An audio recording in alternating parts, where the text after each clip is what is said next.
American Lobster Management Board meeting. My name is Daniel McKiernan. I'm the chairman, and I'll be chairing today's meeting. The first is a call to order and any announcements. Bob Beal. Thank you, Mr. Chairman. Just a couple of introductions. There's some new faces around the table. I know this isn't a coastwide board, and we usually wait to have a coastwide board to introduce the new folks, but figured we should introduce them now, and commissioners can get to know them as the afternoon goes on. I'll probably make the same introductions tomorrow morning during Menhaden when the room is probably a little more full.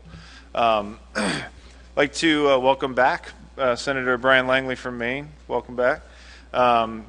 We've got Eric Reed as a new proxy for Senator Sosnowski from Rhode Island. Welcome, Eric. Glad you're here. We've got Paul Reese as a proxy for Senator Boyle from New York. Paul's back there. Welcome. And we've got two new staff members. Megan Ware is up front. Megan is, I think this is her sixth day at the commission, so she's pretty new. Introduce yourselves to Megan. Megan is going to be taking over Lobster over the summer time period as she ramps up and gets to understand the lobster fishery a little bit better, but she will be the FMP coordinator for Lobster eventually. And Max Appleman is back in the back there. Max has been here for about a month, so he's a little more veteran than Megan, but not a whole lot. So welcome both of them, and introduce yourselves. And any questions you have for them, they are more than happy to get to know you guys. So thank you, Mr. Chairman. That's all I have for now. Oh, and one more thing. This board invited the New England Council to have a representative serving as a voting member of the board on focusing on the crab issues, Jonah crab, and Terry Stockwell, or the New England Council appointed Terry Stockwell as their representative. Terry Stockwell is the current chair of the New England Fishery Management Council. So Terry's moved down to the end of the table on the far side of the Maryland delegation, and Terry's going to be participating in this meeting as a voting member from the New England Council. He will not be participating in the Maine caucus. So he'll be wearing a different hat at this meeting.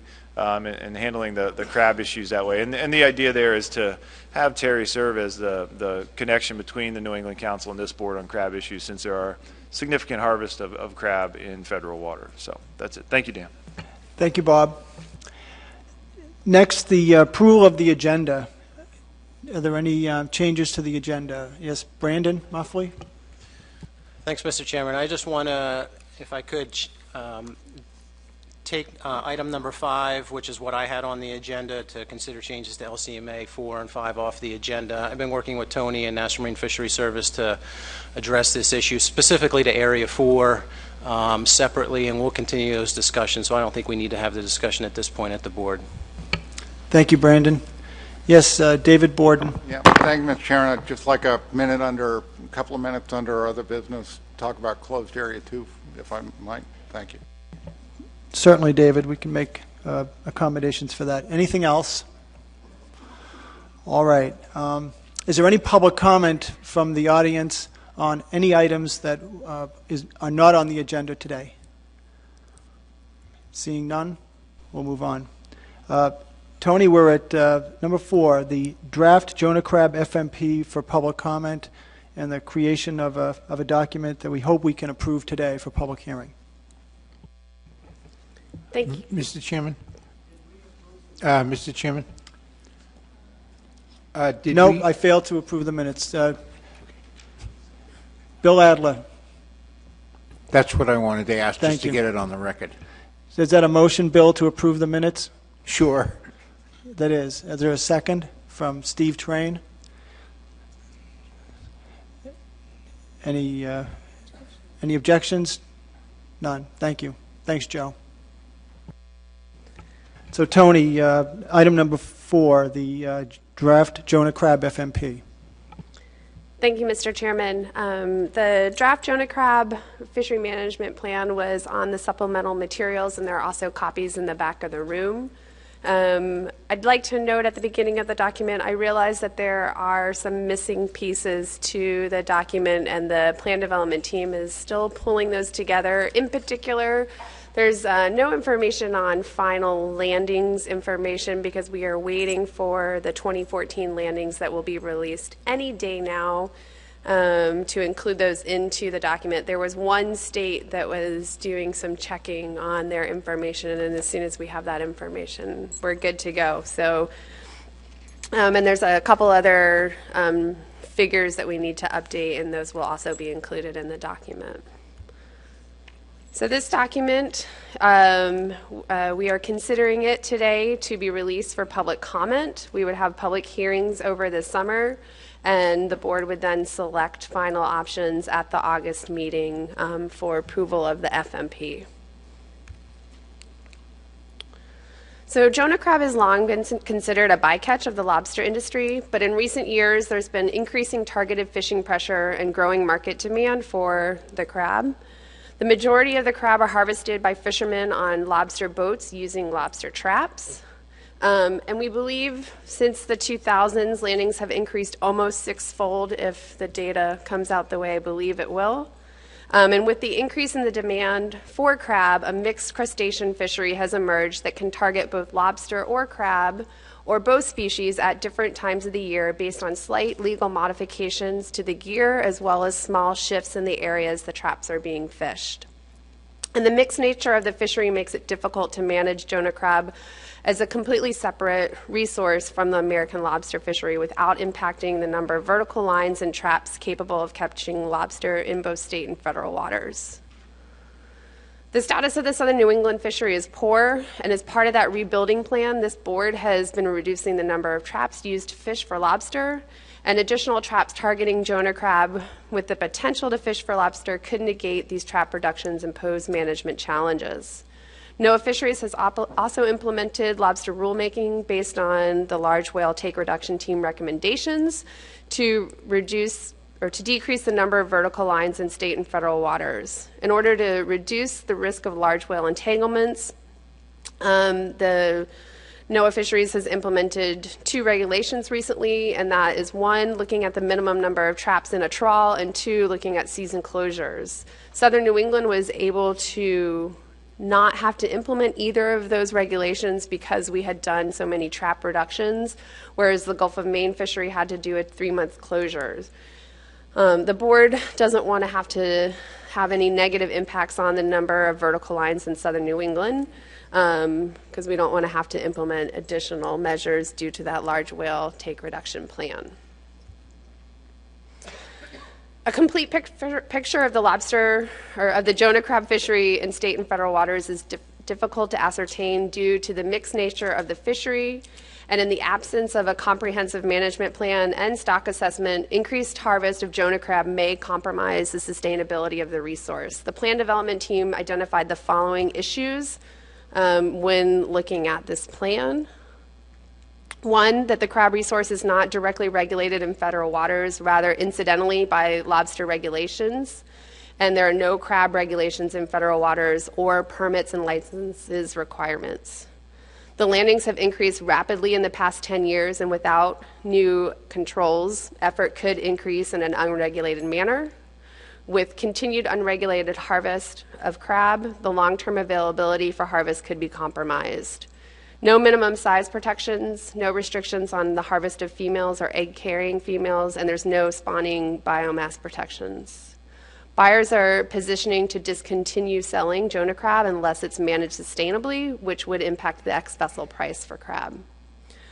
The lack of universal permit and reporting requirements makes it difficult to characterize the catch and effort in order to manage crab. A Jonah crab trap is not distinguishable from a lobster trap, therefore making it difficult to independently manage crab and lobster fisheries. And because crab traps are similar in design and function to lobster traps but are not regulated, there may be implications with the lobster fishery and the marine mammals, compromising the effectiveness of their management. So Jonah crab, there's not a lot of information that we know about Jonah crab, but the information that we do have been pieced together from a patchwork of studies that either were looking at crab or looking at other species and found information on crab. They're distributed in the waters of Northwest Atlantic Ocean, primarily from Newfoundland to Florida. Jonah crab are often confused with rock crab. even though the species are biologically and taxonomically distinct. This confusion is due to overlapping habitat and the numerous regional common names attributed to both species. And this is a very important fact to remember, especially when considering the landings information. The plan development team is not confident in the landings information of just Jonah crab alone. We do believe that some of the Jonah crab landings are accounted for under the rock crab landings due to the mixing of common names, because oftentimes, depending where you are located regionally, Jonah crab are called rock crab and rock crab are called sand crab. And so therefore, in the dealer database, Jonah crab then get listed as rock crab. And the life cycle is poorly described and what is known is compiled from a patchwork of studies. So Massachusetts, Rhode Island, Maine, and New Hampshire conduct inshore state water trawl surveys, which are primarily focused on finfish and encounter Jonah crab infrequently. Therefore, it provides only minimal data. NOAA Fishery conducts a trawl survey in federal waters, which collects data on Jonah crab abundance and distribution. This data hasn't been fully analyzed, but we do have some of it here to look at today. So for the spring 2014 trawl survey from NOAA, it showed a record high abundance in the Georges Bank and Gulf of Maine regions. The 2014 data points are extremely positive outliers from the rest of the time series. The spring survey in southern New England has been fairly stable over the time period, hovering near the median. The fall survey shows declining trends in Georges Bank since reaching the record high abundance in the early 2000s. And Gulf of Maine has been fairly stable since in the fall since 2000, staying generally above the time series median. And the fall survey has shown a recent increase in abundance in southern New England. So this table shows the landings by state. And if you can't see it up here, it is on page 61 of the document. And the point of this table is just to show that the majority of the landings are coming from the states of Mass and Rhode Island. In the early 1990s, ex-vessel values were approximately $1 to $1.5 million. Ex-vessel value increased in 2005 to $3.5 million, and from 2007 to 2011, the value fluctuated from $4.5 to $5.5 million.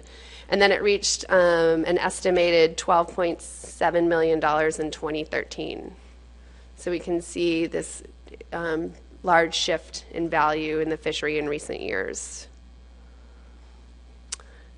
As I said before, Massachusetts and Rhode Island make up the majority of the Jonah crab landings.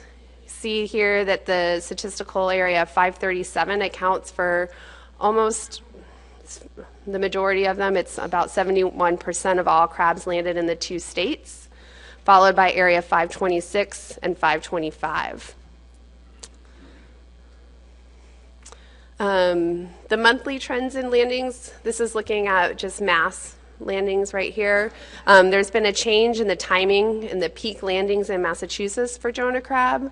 From 2005 to 2011, the lowest landings occurred from August through December. It's actually, that's when yep. And then since 2012, landings have peaked from September to October.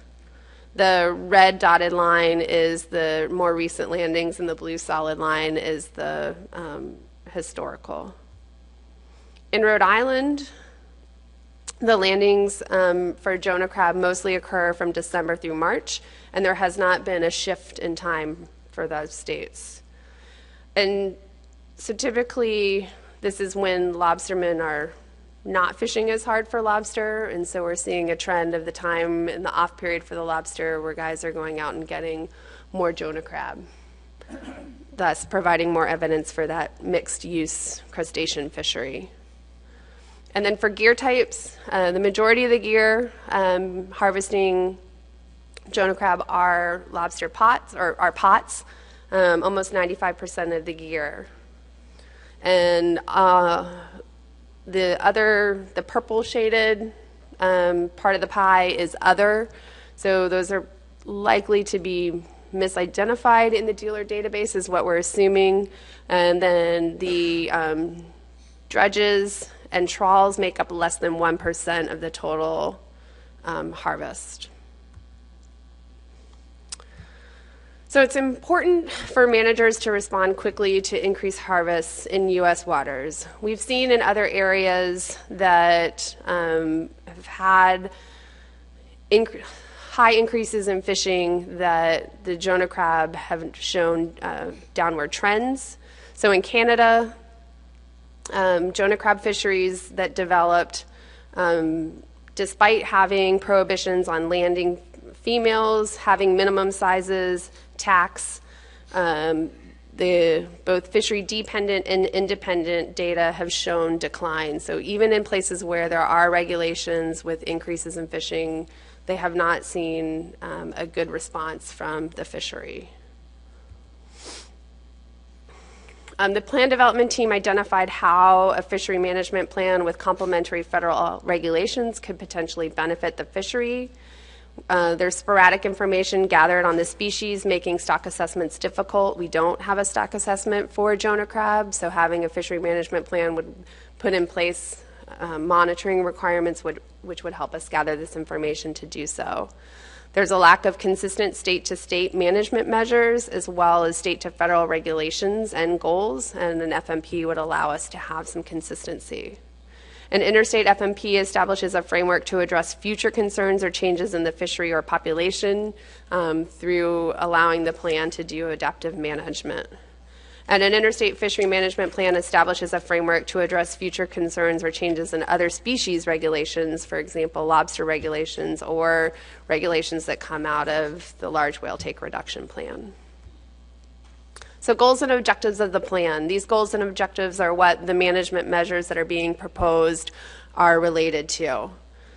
The goal is to support and promote the continued development and implementation of a unified coastal management program for Jonah crab. It's designed to promote conservation, to reduce the possibility of recruitment failure, and to allow the utilization of the resource by the industry. The management program should be sensitive to the need to minimize social, cultural, and economic dislocation. There are 6 objectives in the plan: to protect, increase, or maintain as appropriate the broodstock abundance at levels which would minimize the risk of stock depletion and recruitment failure, to optimize yield from the fishery while maintaining harvest at a sustainable level, to implement uniform collection analysis and dissemination of the biological economic information, and to improve the understanding of the stock status and the economics of harvest, to promote the economic efficiency in harvesting and use of the resource, and to ensure that changes in the geographic exploitation patterns do not undermine the success of the management program. And lastly, to successfully manage the Jonah crab in a manner that is compatible with the Commission's management of American lobster and in harmony with state and federal management of other trust resources. So the first management program would be looking at is data collection. The first option is just to have monthly reporting. The option applies to the harvester reporting of catch, landings, and effort data. Fishermen with a VTR requirement would have to fill out their VTR for all trips. The plan development team recommends that the following elements be recorded daily by fishermen harvesting Jonah crab, either directed or non-directed, and reported on at least a monthly basis to the state or agency they are reporting to. And we recommend we have total number of trap hauls, total number of pounds landed, both of those by the statistical area, the number of days fished, and the soak time for each trap. Next is looking at coast-wide mandatory reporting. This applies to both dealer and harvester reporting of catch, landings, and effort data. This is built off of similar reporting requirements that the lobster fishery has. It'd be 100% mandatory dealer reporting and then X% of harvester reporting. The board would have to decide what X% means. There's an option for 100% harvester reporting, 75% harvester reporting, 50% harvester reporting, or 10% harvester reporting. 10% is equal to that of what is required by the lobster industry. This would also be a 2-ticket system to establish a check and balance. Harvester reports and trip data And catch estimates would be in pounds, and dealer reports and landing weights would also be in pounds. And then the addendum identifies all of the specifics that would have to be on the trip reports. And then option 3 is exactly like option 2 that I just went through, except for it also has fishery-dependent sampling included. And this can come in either sea or port sampling. The elements of that sea and or port sampling program have not been determined. We would need the technical committee to determine what that would be. And once we actually have a technical committee established, we could fill in those blanks. So proposed management. We have proposed management for commercial measures. The first issue is looking at permits. If left open access, a crab-only permit would have the potential to increase the number of traps in both state and federal waters. A limited access crab-only permit would constrain proliferation in traps fished attributable to non-lobster trap fishing. So option 1 is no new permit requirements in this plan, but the states and agencies must maintain their current permit requirements. And we would fill in for the public so they understand what that means. But so for states like Massachusetts and Maine who have a crab/lobster permit tied together, they would continue to have to do so. For other states that have just a separate crab permit and lobster permit, such as Rhode Island, then they could continue to move forward with that. Option 2 is permit requirements are decided by the state for fishing or landing, and we would recommend to NOAA Fisheries that they require a permit to retain Jonah crab taken from federal waters by any gear. Currently, there are no permit requirements in federal waters. Option 3 is participation in the trap fishery would require a lobster permit, and all traps had to conform to the specifications of the lobster management plan. So things like ghost panels, the size of the trap. Landings of the Jonah crab by non-trap gears would require an incidental permit, and they would be subject to the landing limits that would be outlined in the upcoming issue number 6. Option 4 under permits, participation in the trap fishery will require a lobster license or a crab-only permit. And other gear types would require an incidental permit subject to the landing limits identified in issue 6. If this option were approved, the board would consider if crab trap specifications such as trap size, vents, trap limits, trap tags would be necessary through a subsequent addendum. Option 5 is participation in the trap fishery would require a lobster license or a new Jonah crab trap permit. The Jonah crab trap permit would be limited to the use of only traps designed to effectively target Jonah crabs while minimizing the retention of lobster. In the absence of an approved design, no Jonah crab trap permits should be issued. Landing of Jonah crab by the non-trap gears would still require an incidental permit, which would be subject to the landing limits outlined in issue 6. If this option were approved, the board would consider if crab trap specifications would be necessary through a future addenda. Issue 2, minimum sizes. There are a variety of minimum sizes that are proposed. They range from 4 inches to 5.5 inches. If we look at the information that we have from some sea sampling and port sampling, in port sampling we see that the majority, or that 34% of the crab that are caught are less than 5.5 inches.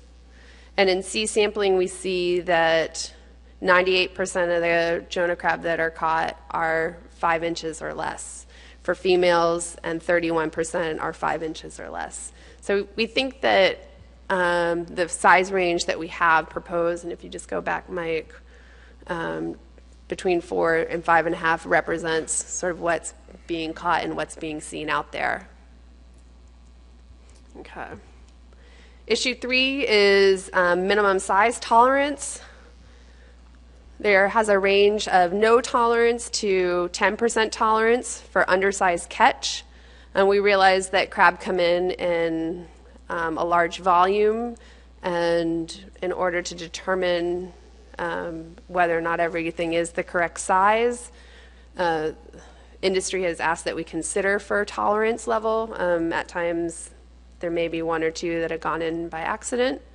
So language that we would like the Law Enforcement Committee to review is it's unlawful for any vessel or person to take or possess or have on board, land, or offload any Jonah crab which is less than X inches in the longest shell diameter to the amount more than X percent of any batch unless authorized by a permit issued by the state or federal agency. And the enforcement personnel would sample 1 to 5 batches of Jonah crab depending on the volume of crabs being landed or possessed at the discretion of that enforcement agency. And a batch is just the shellfish in a separate container. Issue 4 is crab part retention. Option 1 is crabs may be retained or sold in any form. Option 2, whole crabs must be retained and sold. The state of Maryland does have a small part, it's a claw fishery, so that is why this option is here. It is a small fishery, but important to the state of Maryland and is described in full in the document. Issue 5 is prohibition of retention on egg-bearing females. If the minimum size were to be set correctly, then the option would not be an issue, but the PDT strongly discourages the use of option 1. Option 1 is no prohibition on the retention of egg-bearing females. Option 2, egg-bearing females may not be retained. Option 3 is no females may be retained and 1% tolerance for females, which is a total percentage of the catch that is female cannot exceed 1%. And issue 6 is an incidental bycatch limit for non-trap gear. Option 1, no coastwide possession limit, so no possession limit. And option 2 is 200 pounds per day up to a maximum of 500 pounds per trip. Recreational measures, we have 2 measures. 1, no coastwide possession limit, or option 2, 50 whole crab or 100 claw possession limit for recreational fishermen. And issue 2 is exactly the same as the prohibition on egg-bearing females. Either no prohibition or egg-bearing females may not be retained. Cherie has a question. Yes, how come there's no option 3 there similar to the commercial where it indicates no females may be retained?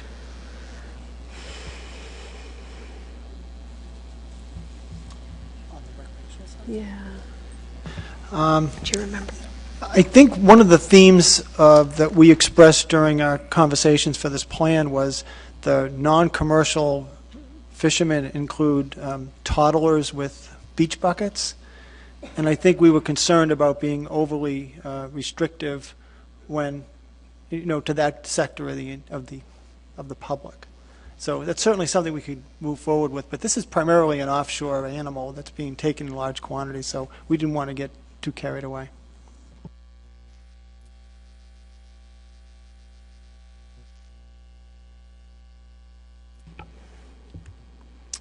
De minimis. The de minimis requirements are, there's 2 options, either having de minimis with commercial and recreational separate or recreational and commercial combined.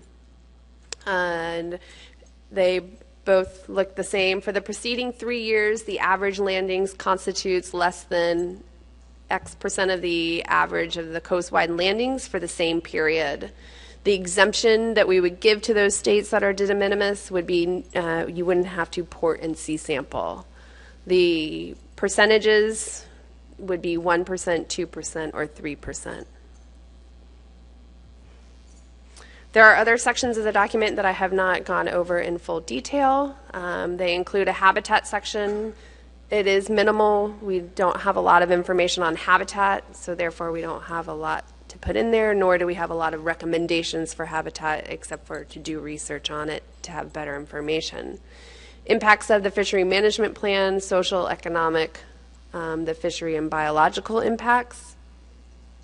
There is an adaptive management program designed similar to those that we have in our other plans that allows us to do amendments on the plan that covers a full range of measures, both for the fishery itself, designing trap things down the road to make it easier for the board to make changes to the plan. There is a section that describes the cooperation with the other management measures or other management groups to describe what we've done for the New England Council. There is information on the management and research for biological, social, and economic and habitat sections. The biological section describes information that would need to be collected in order for us to do a stock assessment moving forward. And then there is a section on protected species and the interactions with protected species that we have put together with NOAA Fisheries based on the last DEIS that we did, or that they did, for American lobster. And that's everything that I have in the document. The plan development team hopes that the information contained in this document composes a wide range of options that would get us information to bring back to the board from those that are fishing for crab in order for you to make management decisions in the future. But we're looking for, this wide range of information coming back for them to get better information on the fishery that we don't currently have. And we also, at the end of the meeting, are going to look at advisory panel members. We would have an advisory panel meeting as soon as we had a panel composed if this document were to move forward. Thank you, Tony. Can you clarify for the board what aspects of this document might change after this meeting before it would go out to public hearing? Certainly. I will be adding the landings information for 2014. There's also and that's spattered throughout the document where that would need to be updated, as well as the ex-vessel value would be updated. The landings by gear type would be updated. If we can get the information finalized, we would also update some information on the number of reported trips directed on crab versus those directed on lobster. We will update it, but that may be tentative. And then lastly, we would add a figure that shows what a Jonah crab looks like, if we can get one, that is to the satisfactory of the PDT. Because I don't think the one I have showing is to the satisfactory of some of the PDT members. Yes, now let's take some questions. Roy? Thank you. Tony, I don't believe I heard whether these measures, if eventually adopted, would apply to rock crabs as well. What's our intention in that regard? Thanks. The board has only asked for this to apply to Jonah crab, so currently it would only be for Jonah, not for rock as well. Cherie, did you have your hand up with a question?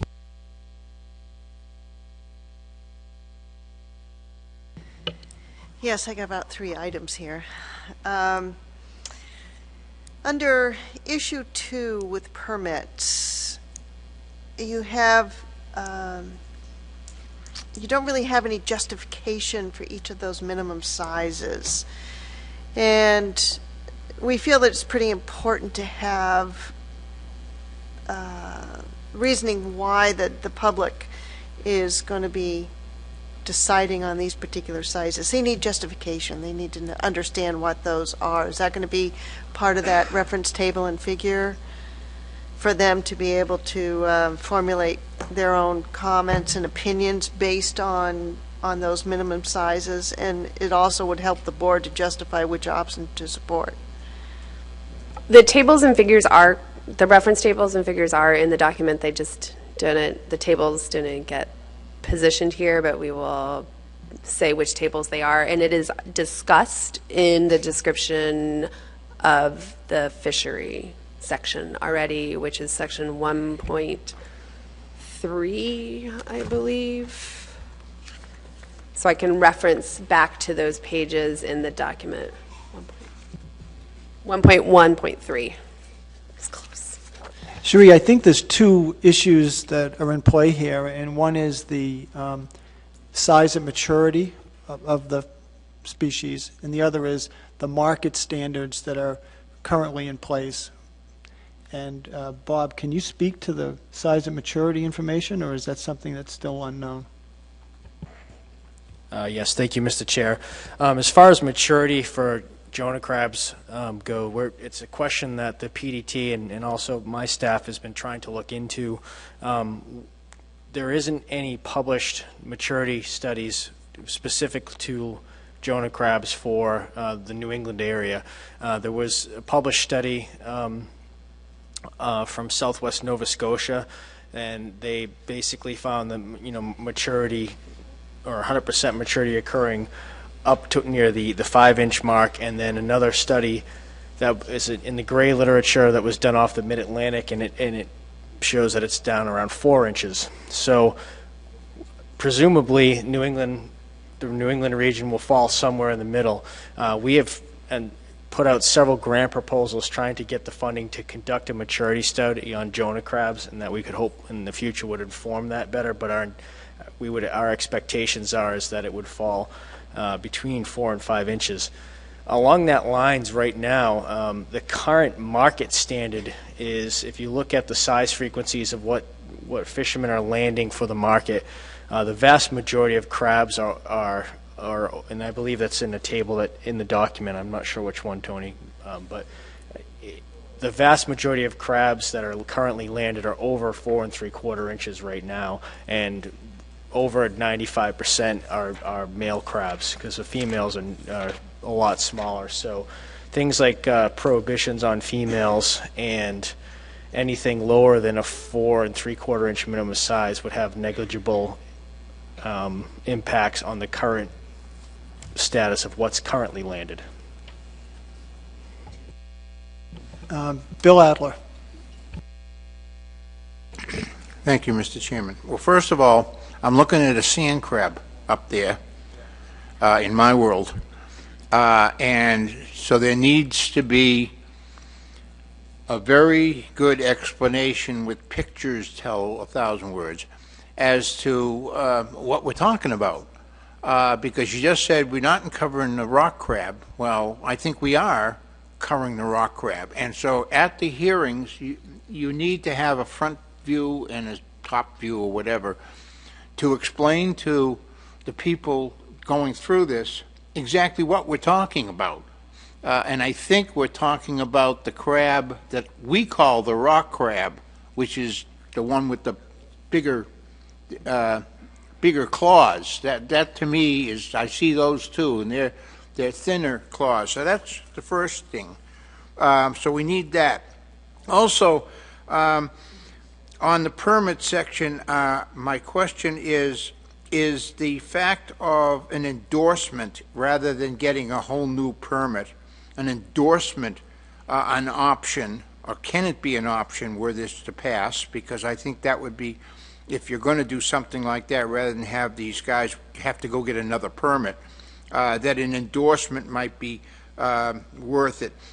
The declawing section, which was interesting, but I don't know what the stone crabs who have declawing, what their mortality rate is if you were to allow the declawing like they do of ripping off one claw but throwing the live crab back. I don't know what the mortality is on that, and I don't know if that information could be added to that section.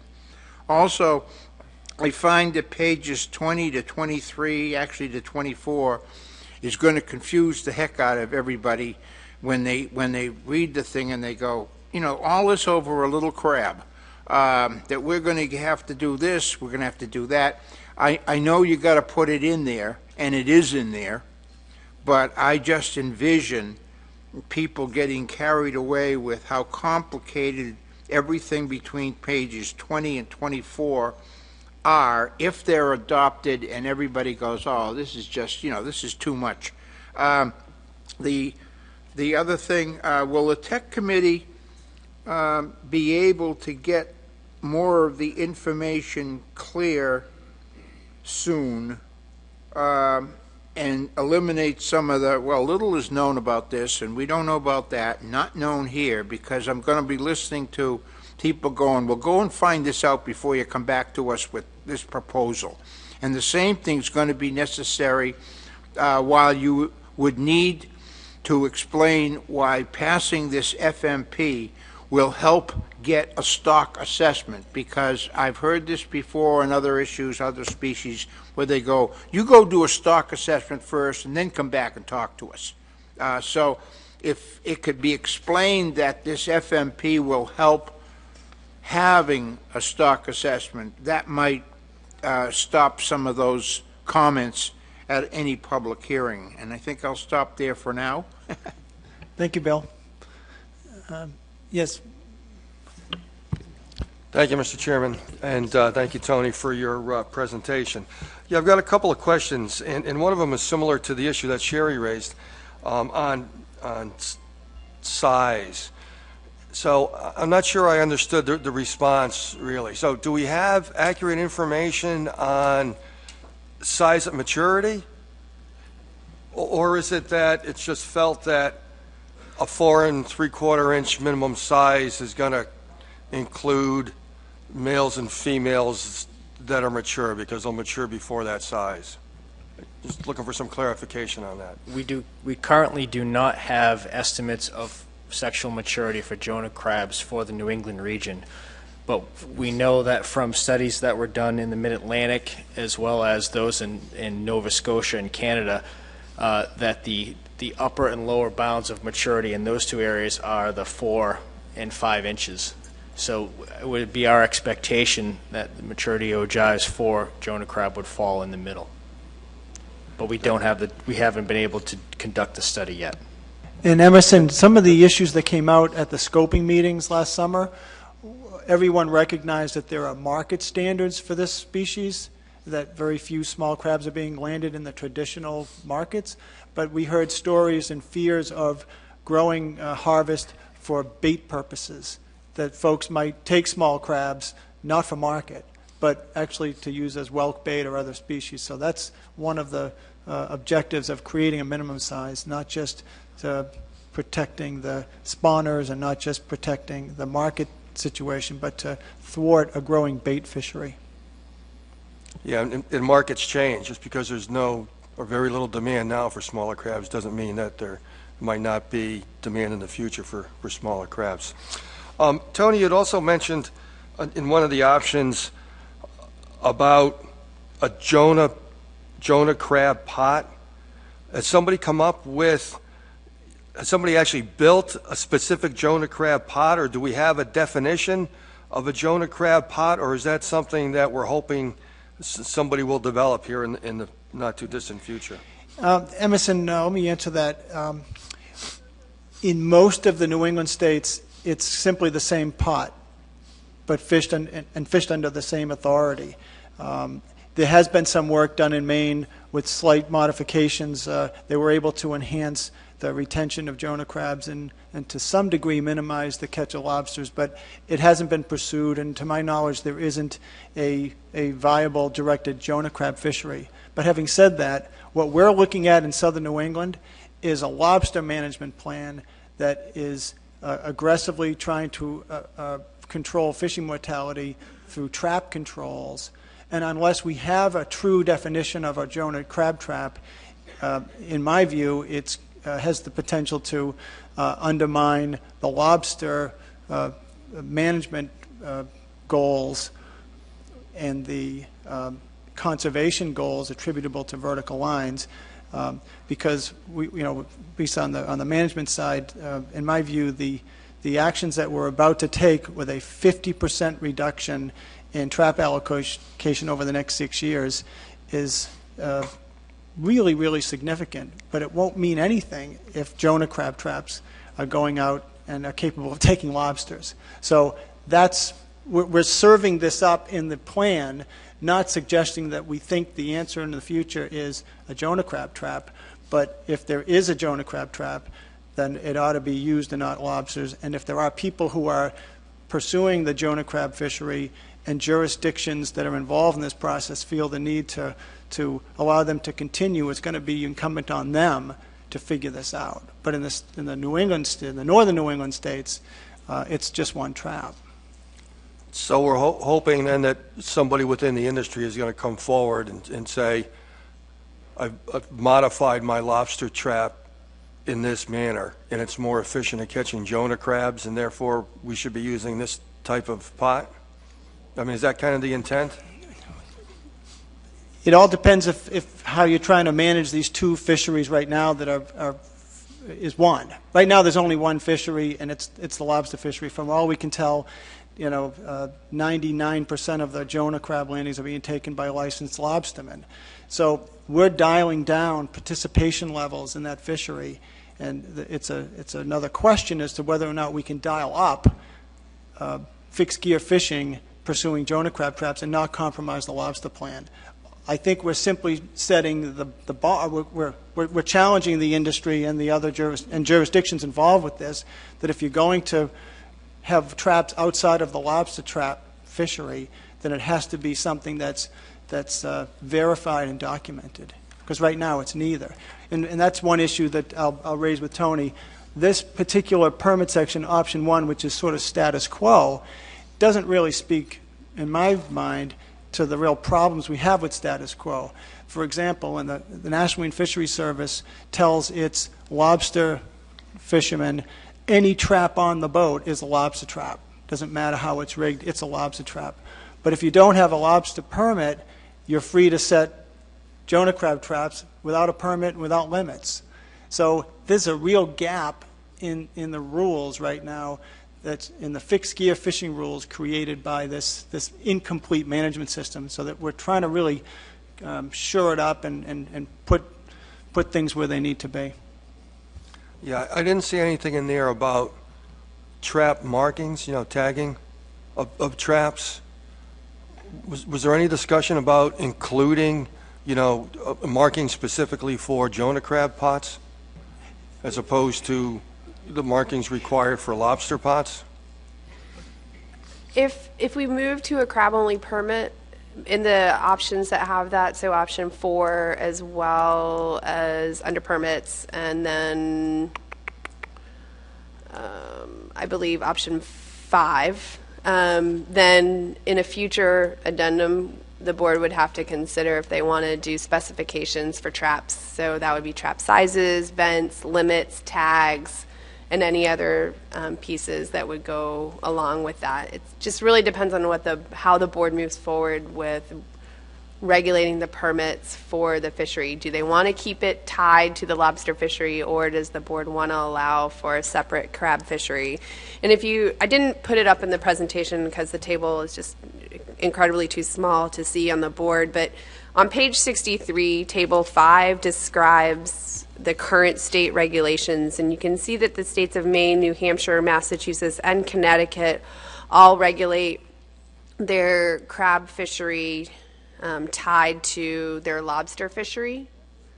So the one state that has a large volume of landings that does not do that currently is the state of Rhode Island.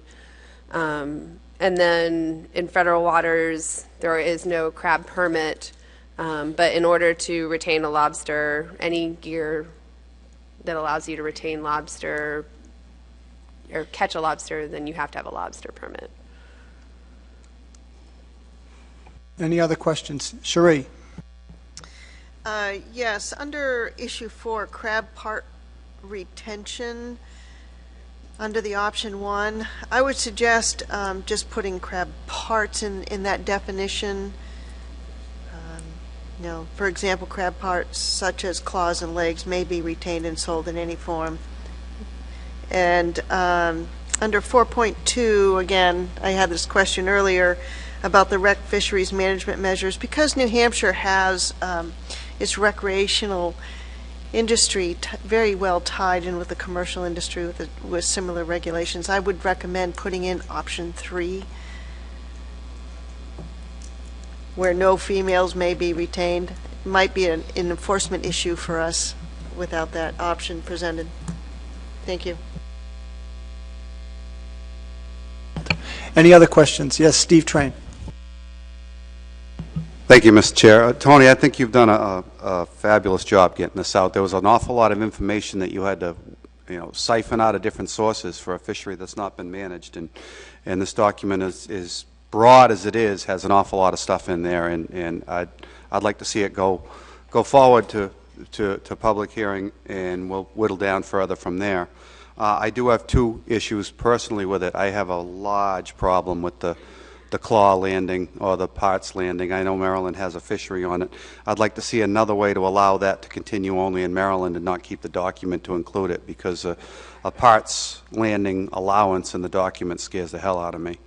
And the other part is the directed crab fishery. If we have a very small issue with a few people that don't have a lobster license, there's got to be a better way to handle that than to allow the document to include a directed crab fishery aside from the lobster fishery. It's important to me that we tie these together, period. David Borden. Yeah, thank you, Mr. Chairman. Just in terms of comments, having participated with you and the PDT on about 6 different calls on the document, I totally concur with Steve's point that I think the document over the last couple of weeks has really come together. And is a tremendous improvement over the earlier versions of it. The one suggestion I would make is that under minimum sizes, just for the sake of consistency, make all of those increments the same at a 1/4 of an inch. So there would be a size at every 1/4 of an inch. And then the other suggestion I have goes along with Tony's recommendation, which is she's going to be updating this document. I think the document can continue to be improved if the PDT gets to work with the staff and the chairman of the board and kind of fine-tune some of the language. I think some of the confusion, particularly on the permits, can be resolved pretty easily. So I would hope that if we're going to pass a motion and send it out to public hearing, that Dan and the PDT have the ability to do that. Thank you. Thank you, David. Can we get a motion to approve this plan with amendments as outlined by Tony that will be coming forward for some of those final details? I got Steve. Motion to approve the draft addendum. Do you want me to word it, or do you want to just put what you just had up there and have? Okay. I move to move this forward. I don't know, however you want to word that.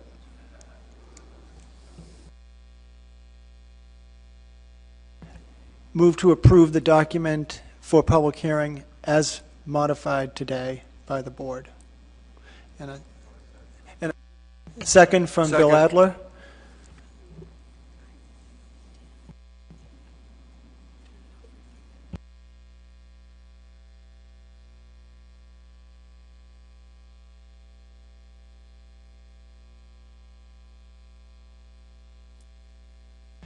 Terry, did you want to speak? Yeah, thank you, Mr. Chairman. Before the board votes to move this out for public comment, I just wanted to provide a few comments from the New England Council. And I wanted to begin by thanking the Commission and the board for allowing the Council's participation. Tony attended our winter meeting in January and briefed the Council on the development of the document to that date. And I'm just going to highlight a few of the discussion points that the Council had at that time. One was the Council noted that the Jonah crab fishery is almost entirely a federal waters fishery, which is within the Council's responsibility. The Council noted that there's some catches in the red crab and other fisheries, but they're very small relative to the trap fisheries. There's concern about the potential of increased gear conflicts and concern about the impact on the ongoing final development of the omnibus habitat. Concern about bycatch issues. If managed by ASMC, it wouldn't fall under the new SBRM. Our general counsel advised us that there might be some legal nuances, but he didn't elaborate. And so consequently, the council voted to make Jonah crab management a 2016 priority. It was passed the New England Council by a vote of 14-0-1. For those of you who follow the council process, the council makes its annual decisions on priorities in the fall. So this will go into the hopper with everything, with the rest of council business. So again, thank you for allowing the council to participate in the process. Thank you, Terry. Mike? Thank you, Mr. Chair. Before the board votes, similar to, yeah, it's right here, Mike Ruccio. No fisheries. Thank you. No problem. Just wanted to echo our support for the document moving forward for public hearing. We've been full participants in the PDT process, and we've had a lot of conversations with folks through the development. I'd like to echo the support for Tony and the folks on the PDT for saying that I think the document has improved substantially over the past few drafts. That said, there are still some things that we have our eye on, I guess, and we'll be looking for. Some of them have been raised here. I think the claw-only fishery, without understanding what the discard mortality is for crabs that have been declawed, it's difficult to understand how that would work in practice and how that wouldn't undermine any conservation objectives for the stock. Not knowing the size and maturity, I think, makes it difficult to rationalize a minimum size for the fishery if it's going to be predicated on biological implications alone. If it's a market factor, then fine. I think those things will come out in public hearing or perhaps more work with the PDT. But as I said, we do look forward to it going out for public comment and look forward to further discussion. Thank you, Mike. Bill Adler? Thank you, Mr. Chairman. I just wanted to refer to what Terry said and ask whether that means that the federal council is going to develop a Jonah crab plan like we're trying to do here. And if so, what are they going to do? Are they going to listen to us for a change? Terry? Yeah, thank you, Mr. Chairman. I wish I could give you a straight answer, Bill. I mean, I read you the motion that was made in reference to making Jonah crab management a priority, but it may or may not rise above the bar this fall. And as you probably know, the council does have a red crab FMP. And so there is concern and interest from some of the council members for pursuing a Jonah crab FMP as well. David Borden. Thank you, Mr. Chairman.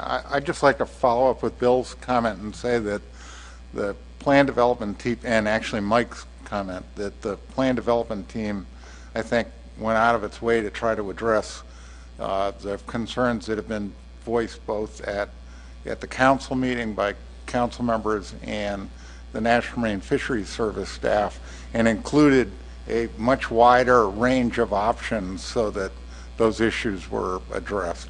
Thank you. All right. If we don't have any more comments, can we take a vote on the motion? Joe? I'll read the motion. Motion to approve the document for public comment as modified today by Steve Train and seconded by Mr. Adler. All right. All in favor? Opposed? No? Abstentions? It's unanimous, looks like. All right. Steve. Thank you, Mr. Chair. I have another motion related to this. I believe staff has it. If we could bring it up, I think it's important at this stage.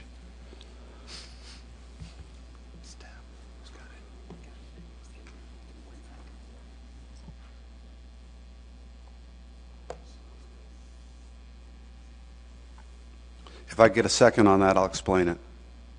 I'll second. Read it. Oh. Would you like to read it on the record? I move to establish a Jonah crab fishery control date immediately. The intention of the control date is to notify current and potential new entrants to the fishery, especially those who fish in jurisdictions that do not require a specific permit for harvest of Jonah crabs, that should the board establish limited entry programs for the Jonah crab fishery, eligibility to participate in the commercial fishery in the future may be affected by the persons or the vessels' past participation based on verifiable documentation of landings and effort, or licenses possessed prior to that date. And the second is Dennis Abbott. Thank you. Any discussion? Steve, do you want to discuss it at all? Well, some of the discussion that came up earlier was that some people didn't necessarily have a current lobster crab permit, and that the federal government didn't require one fishing in federal waters. And although some states required you to have a lobster crab license to land, some did not. And so there were people fishing that may not, or may have been fishing, that may not have had a license. And so to ensure we don't have a ton of them run out of the woodwork and say they were one of them, we need some sort of documentation that they either had a license or have landed Jonah crab.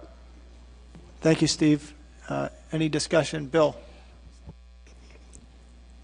All right, I'm not opposed to this because control dates can be moved around, but having a license, is this, the intention of this would be, if we did establish it and it stayed, that lobster fishermen with lobster permits would basically be okay, and if they landed some crabs, no numbers, that they'd be okay? Is that the intention here?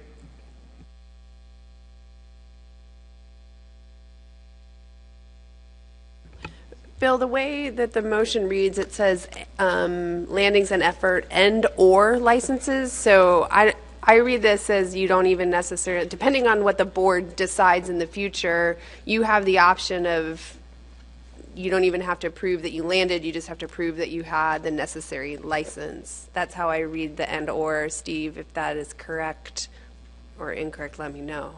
Steve? Thank you, Mr. Chair. The intent is not to take away anything from anybody currently in the fishery with a license. The intent is to prevent claims that I am in the fishery from people that have no license to actually be in it. So if somebody can prove they've landed without a license because it's allowed in some states, then they would be in. But if they cannot, the only way they would be in is if they already had the lobster and crab license. And I would point out that they would be in something, and that something is what the board will decide going forward as one of the permitting options. Mike Ruccio?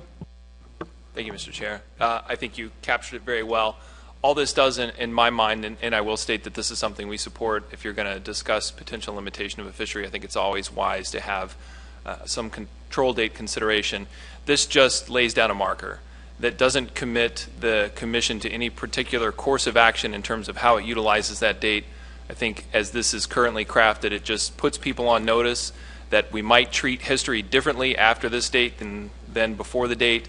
It puts people on notice, effective public notification that if you have been participating, maybe it's time to think about getting your records in order, make sure you have things. This doesn't preclude, if there is any kind of limitation program that goes in place, a fully vetted and developed process for limited entry that would include qualifying criteria, potentially appeals, those kinds of things. This in no way, shape, or form crafts that program ahead of time or makes any kind of predeterminations about how that will go. This just sets down kind of a line in the sand that says history may be different before and after that line, so you're on notice. And we've used this for a number of fisheries that have eventually gone to limited entry, and I think it's good practice and good policy to have these if you're going to consider limited entry. Not that you even have to. Once you have the date, you can use it or not, but it's good. It's better to have it now than to not have it, I think. Thank you. Thank you, Mike. That was well put. Mark Gibson? I think I support the motion, and I think Mike just well spoke to how I would have liked to say it. So I support the motion. Any other comments on the motion? Yes, Craig? Just a clarification. So by establishing this date, I'm thinking that many of these fisheries are going through transition. Is it the intention that if Connecticut didn't have anybody that was appropriately licensed, they would be unable to get someone licensed after that date? The default condition in most states is lobstermen with authorized vessels and tagged traps have been landing Jonah crabs. And I think going forward, that's an outcome that the PDT would like to see go forward.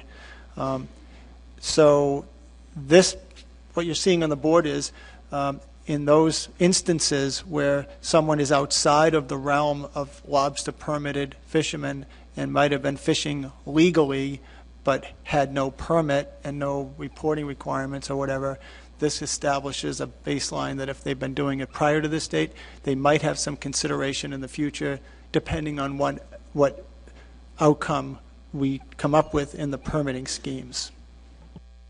I guess I'm just thinking that, we don't, I was saying to Dave Simpson, when I was a kid, I think these were a nickel. And now they're not a nickel. And I don't know what the market price is that drives people to do things that they don't currently do today. So I'm just a little concerned about a state that I don't think has a market for this. At least it isn't an industry that I'm aware of in Connecticut being foreclosed in the future, especially when we've chased them out of something else. This particular control date wouldn't foreclose that. What would foreclose that is one of the permitting options, but the permitting options that you see here, many of them, or if not all of them, attempt to accommodate the traditional lobster fishery to take Jonah crabs. Thank you. Emerson. Thank you. I'm a little confused on the intent here. So if somebody has a lobster license but has not landed any Jonah crabs, are they covered under the control date? That's the first part of it. The second part is if somebody is landing in a state that doesn't require a permit, so they have history, but there's no permit, are they going to be excluded? And if perhaps the chairman or the maker of the motion can help clarify that for me, it would be appreciated. Thank you, Mr. Chair. The intent of that motion is that both of those people would be allowed in the fishery if they currently possess a lobster license or lobster crab license, depending on the state, or if they have documented they have landed crabs in a place that did not require a permit to do so, then they would be protected in this fishery. That's the intent of the motion.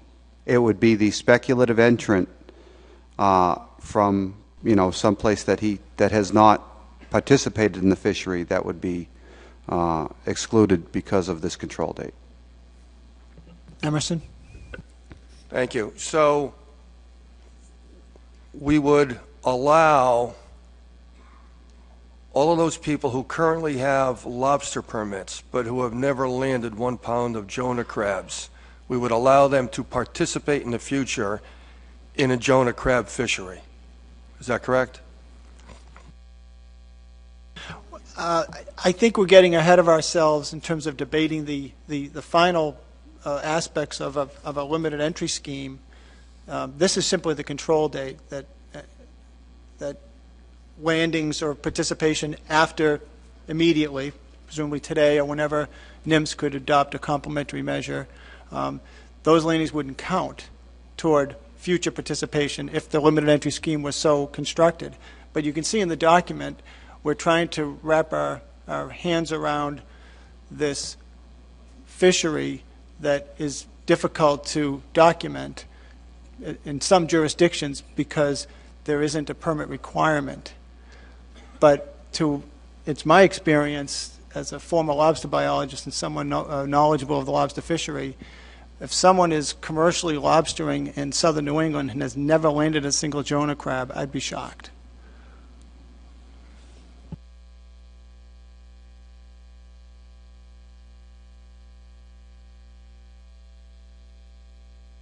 Any other questions? Brandon Muffley?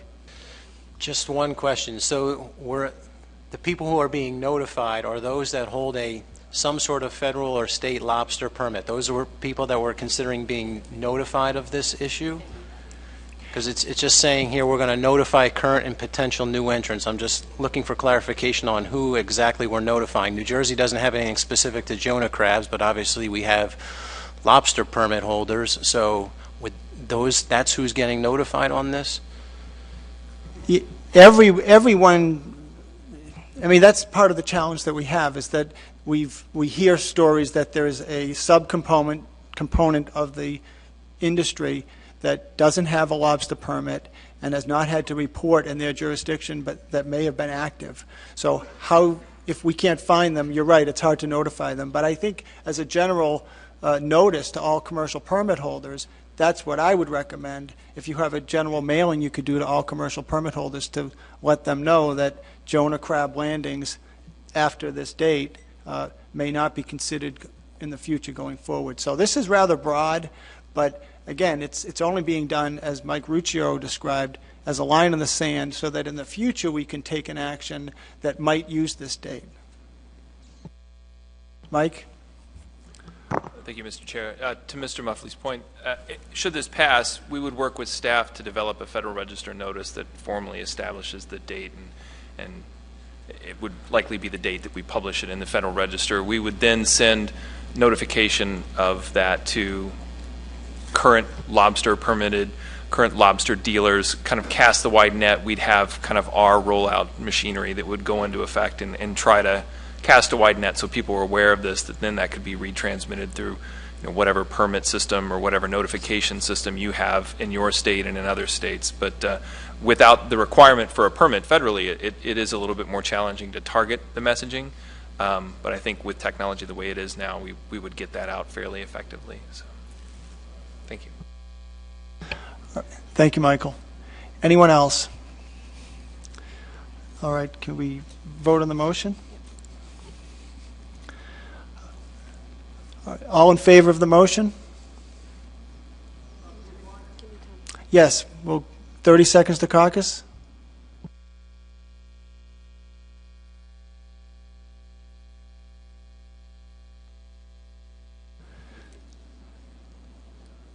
Do we need more time to caucus? All right. So let's vote on the motion. All in favor? Raise your hand.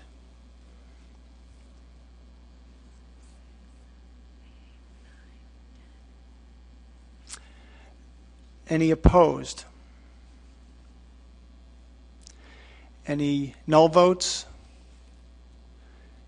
Any abstentions? Passes 10 to 1, no, 1 abstention. Thank you.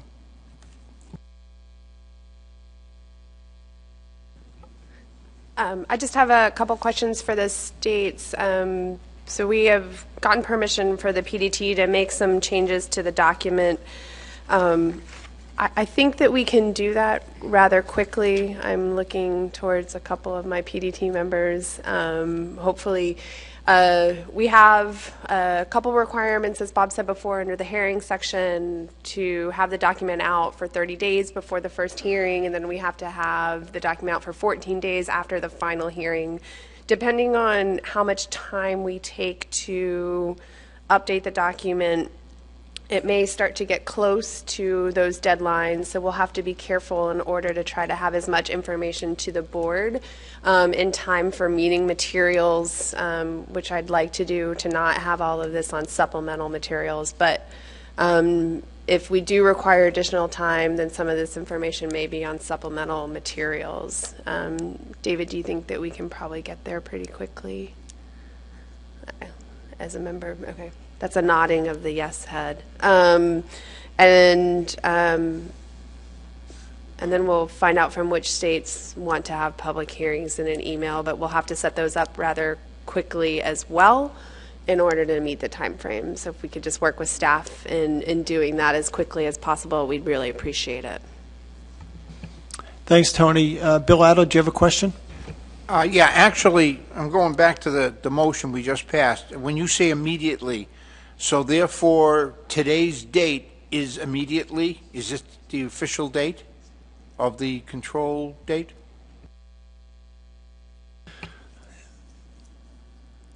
NOAA Fisheries is going to publish a proposed control date through the Federal Register, so it would be on their own schedule, and any other participating states that don't have any permit limits or any limitations might want to notify their fishermen as well. All right, so we're not establishing today's date as the control date, correct? That's right. Jim Gilmore? Thank you, Mr. Chairman. Just a clarification. I think the vote was 10-1-0-1. Thank you. All right, Tony, move on to item number 6. Oh, sorry, Craig? Well, it kind of goes to my point. I mean, in terms of public notice, if this date is going to become a date that some future of this fishery is going to be based on, I don't know how you can do it today. Maybe that's just the world I grow up in, I don't know. But it just seems to me that without any notice, there isn't a fisherman today that can change anything from where they are today. It almost seems inherently unfair, that's all. I mean, if we were going to make a motion to establish a date at some point in the future where you could allow transactions that may actually be in the works right now, that's different than having something that established that date today. So that's kind of my opposition. But I guess that's over.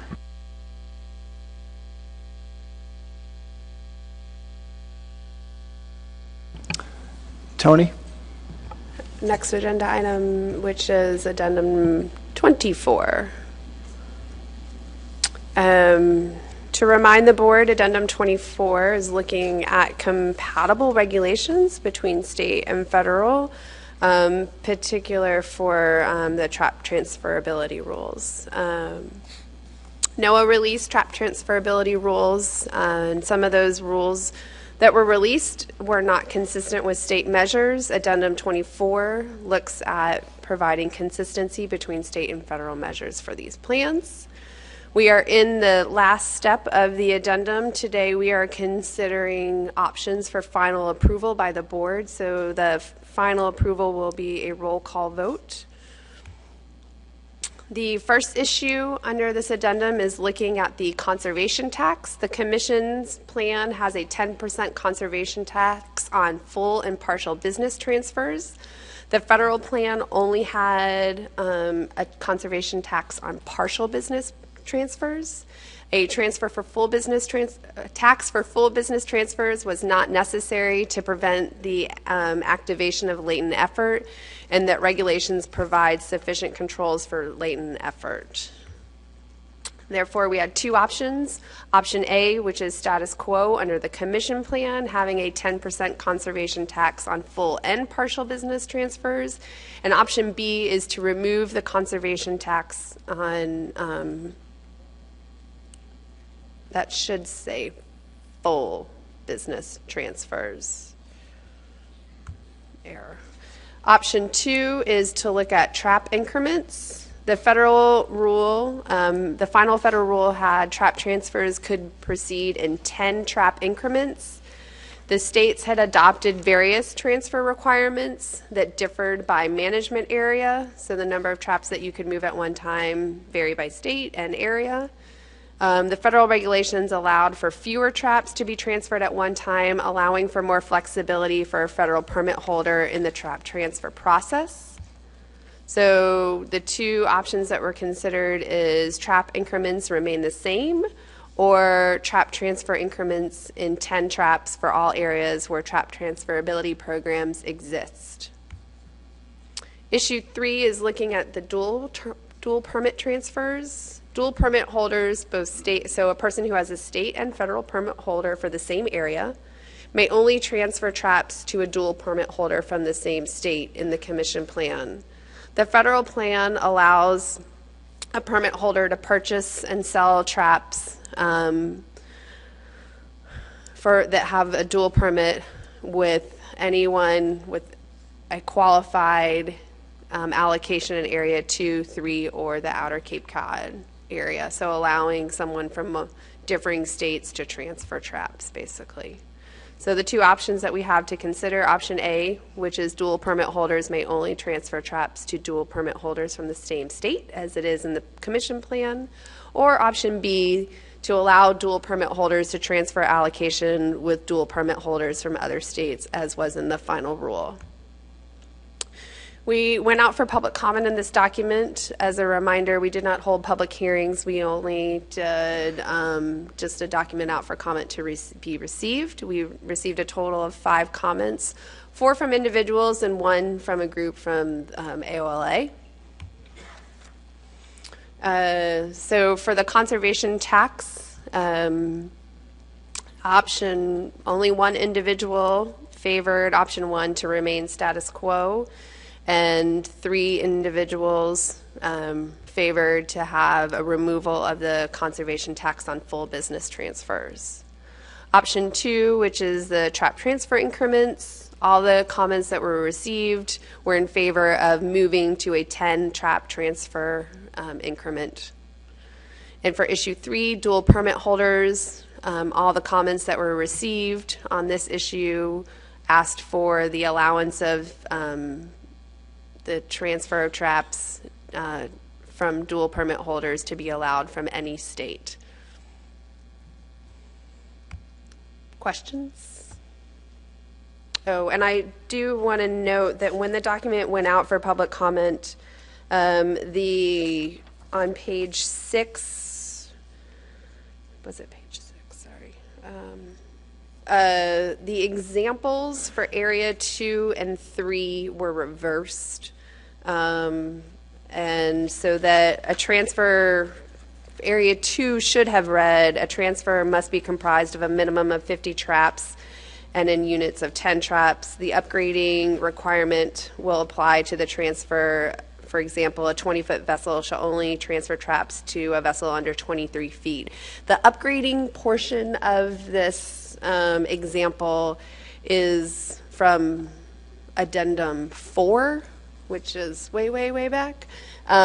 So just to be noted that upgrading part applied to area 2 and not to area 3. It is fixed in the current document that went on the briefing materials. Any questions? David?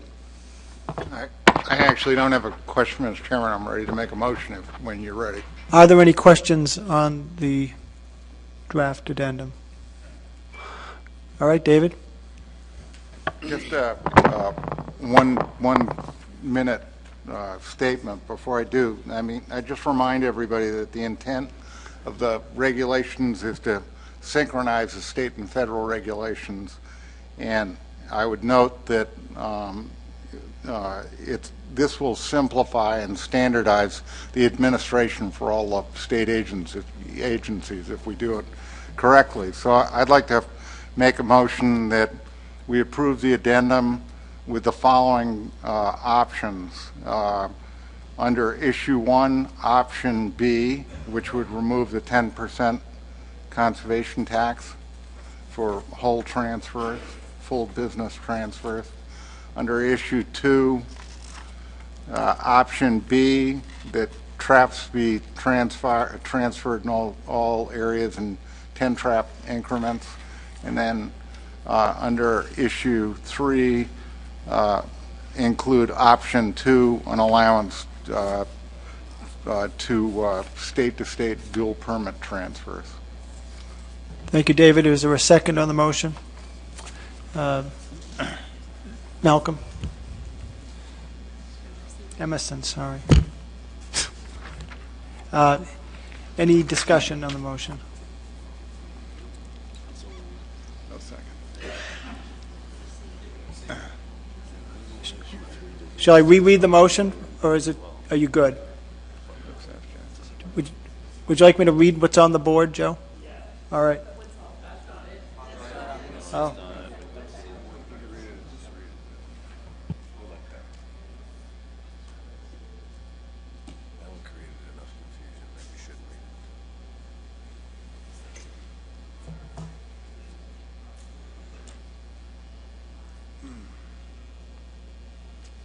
This was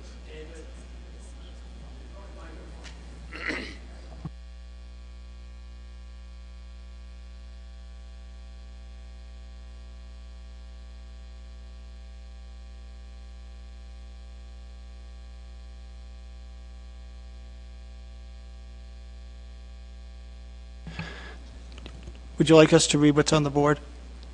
Motion to approve the addendum with the following options. Issues 1, option B. Issue 2, option B. Issue 3, include option 2. Motion by Mr. Borden, seconded by Mr. Hasbrook.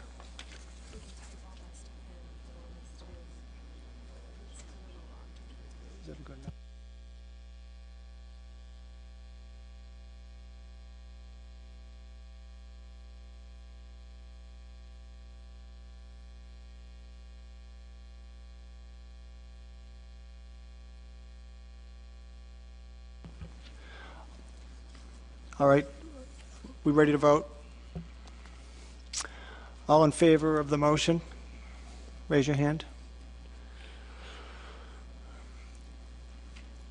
Thank you. Opposed? Abstentions? Null votes. Passes unanimously. The compliance schedule that was outlined that went out for public comment is that the measures approved in this document would be effective immediately upon approval of the addendum. It would be expected that when the states did their FMP reviews and state compliance reports for the coming year, then it would be these change in management measures would be either actively being proposed change if it's needed to be done so, or added if you needed to add it to your transfer rules for those states that have transferability programs. Not all states have them. So it would only be necessary for those states that have transferability rules, and we would include it in those compliance reports.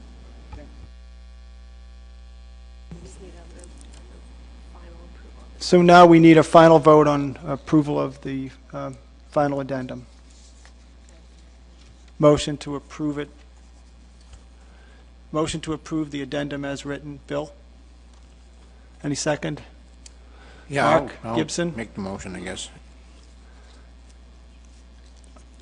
We need a roll call on this one, Tony? All right. No abstentions, no opposition. We'll assume it's unanimous. Thanks, Tony. All right, the next item. Yes. Mark Gibson. Next item is the Fishing for Energy Workshop Report. Thank you, Mr. Chairman. There were several states and staff that attended the Fishing for Energy workshop. And this was a workshop that was put on by NIFWIF through funding via the NOAA Marine Debris Program. I believe I'm doing that correctly. And there were members from Maine, New Hampshire, Mass, Rhode Island, at the workshop, and one of the items that we discussed was derelict fishing gear. In specific was lobster traps and other fish traps. And a study was presented that looked at how effective hog rings are for the ghost panels. And I'm going to let Bob go quickly through that study, and then I'll discuss the recommendation from the working group. Thanks, Tony. Yeah, historically, back in I believe it was in the late 70s, the requirement for a ghost panel was put into place, and the method of attachment was to use a non-stainless steel ferrous hog ring. And based on observations from guys using them in the field, the assumed half-life of a hog ring was somewhere between 60 to 100 days. They figured when it would rust out over time, and that would disable the trap and make it ineffective at catching lobsters and fish. And subsequent to that, in the last several years, several agencies, including us at Mass DMF, have done some studies on ghost gear and also some retrieval efforts on ghost gear that are kind of counter to that observation. And what we've found is that lobster traps, when abandoned on the bottom, that the escape panels as well as the escape vents that are attached with non-stainless hog rings tend to persist for multiple years From our study, we saw that they continued to stay attached for well over 2 years. And then from other subsequent gear retrieval efforts where trap tags were on the traps, they were finding lobster traps in Massachusetts Bay and off the coast of Maine that had trap tags that were 6, 7, and 8 years old, where the ghost panel and or the escape vent had not worn through. There's a combination of oxidation not occurring on the hog rings as well as biofouling, which kept it in place. So based on those results, the National Fish and Wildlife Foundation funded a study by a researcher, Kirk Cousins from William and Mary, and he looked at the degradation rates of hog rings. And one of the primary observations when talking to lobster industry members who actively fish the hog rings was that our observations that we were seeing from our other studies didn't make sense because they constantly have to replace hog rings. So their observations were that something's not right here. We have to replace these all the time, every couple of months, and it doesn't make sense that you're seeing them persist. So this researcher conducted a study, and he looked at degradation rates of hog rings on ghost panels of traps that are actively fished as well as traps that are just abandoned on the bottom, and compare those over time. And in a nutshell, what he found is that over the course of the study, that the pots that were actively fished, they were being brought to the surface and allowing that process of oxidation to occur, lost their weight and as a measure of degradation at a much faster rate than those who were simply abandoned and left on the bottom of the ocean and then checked at the end of the study. So what this does is it kind of brings into the question some of the basic tenets of what we have for gear requirements for the lobster plan, and that's the requirement of a ghost panel and escape vents. Those are important aspects but they're certainly not acting as historically had anticipated, that after being lost for a couple of months that they would rust out and become inactive. And actually what the evidence suggests is that they continue to persist for quite a long time.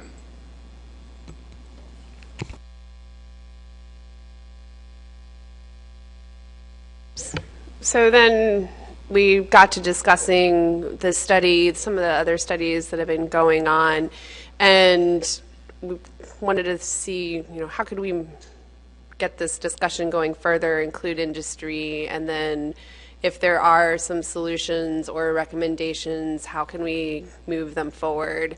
And it was suggested that we use the Commission's Gear Technology Working Group in conjunction with members of industry to assess the effectiveness of the ghost panel. So review some studies that are out there that are looking at ghost panel use, have industry come forward with some of the other methods that they've been using to have attach ghost panels or to provide escapement, and then come back to the Lobster Board for any recommendations that they determine and discuss. And in addition to fishermen, we thought it would be appropriate to include some of the trap makers as well in this discussion. The Gear Technology Working Group is a technical committee under the policy board, so if this is something that interests the Lobster Board, that would need to move through the policy board and then be tasked via them. Cherie? Yes, I would like to recommend that we move this to the policy board to task the Gear Technology Working Group to work with industry to assess lobster ghost panel effectiveness.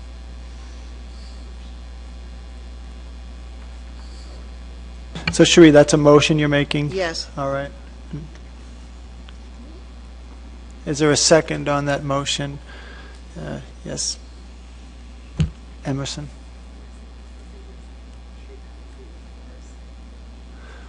Any discussion on the motion? David Borden?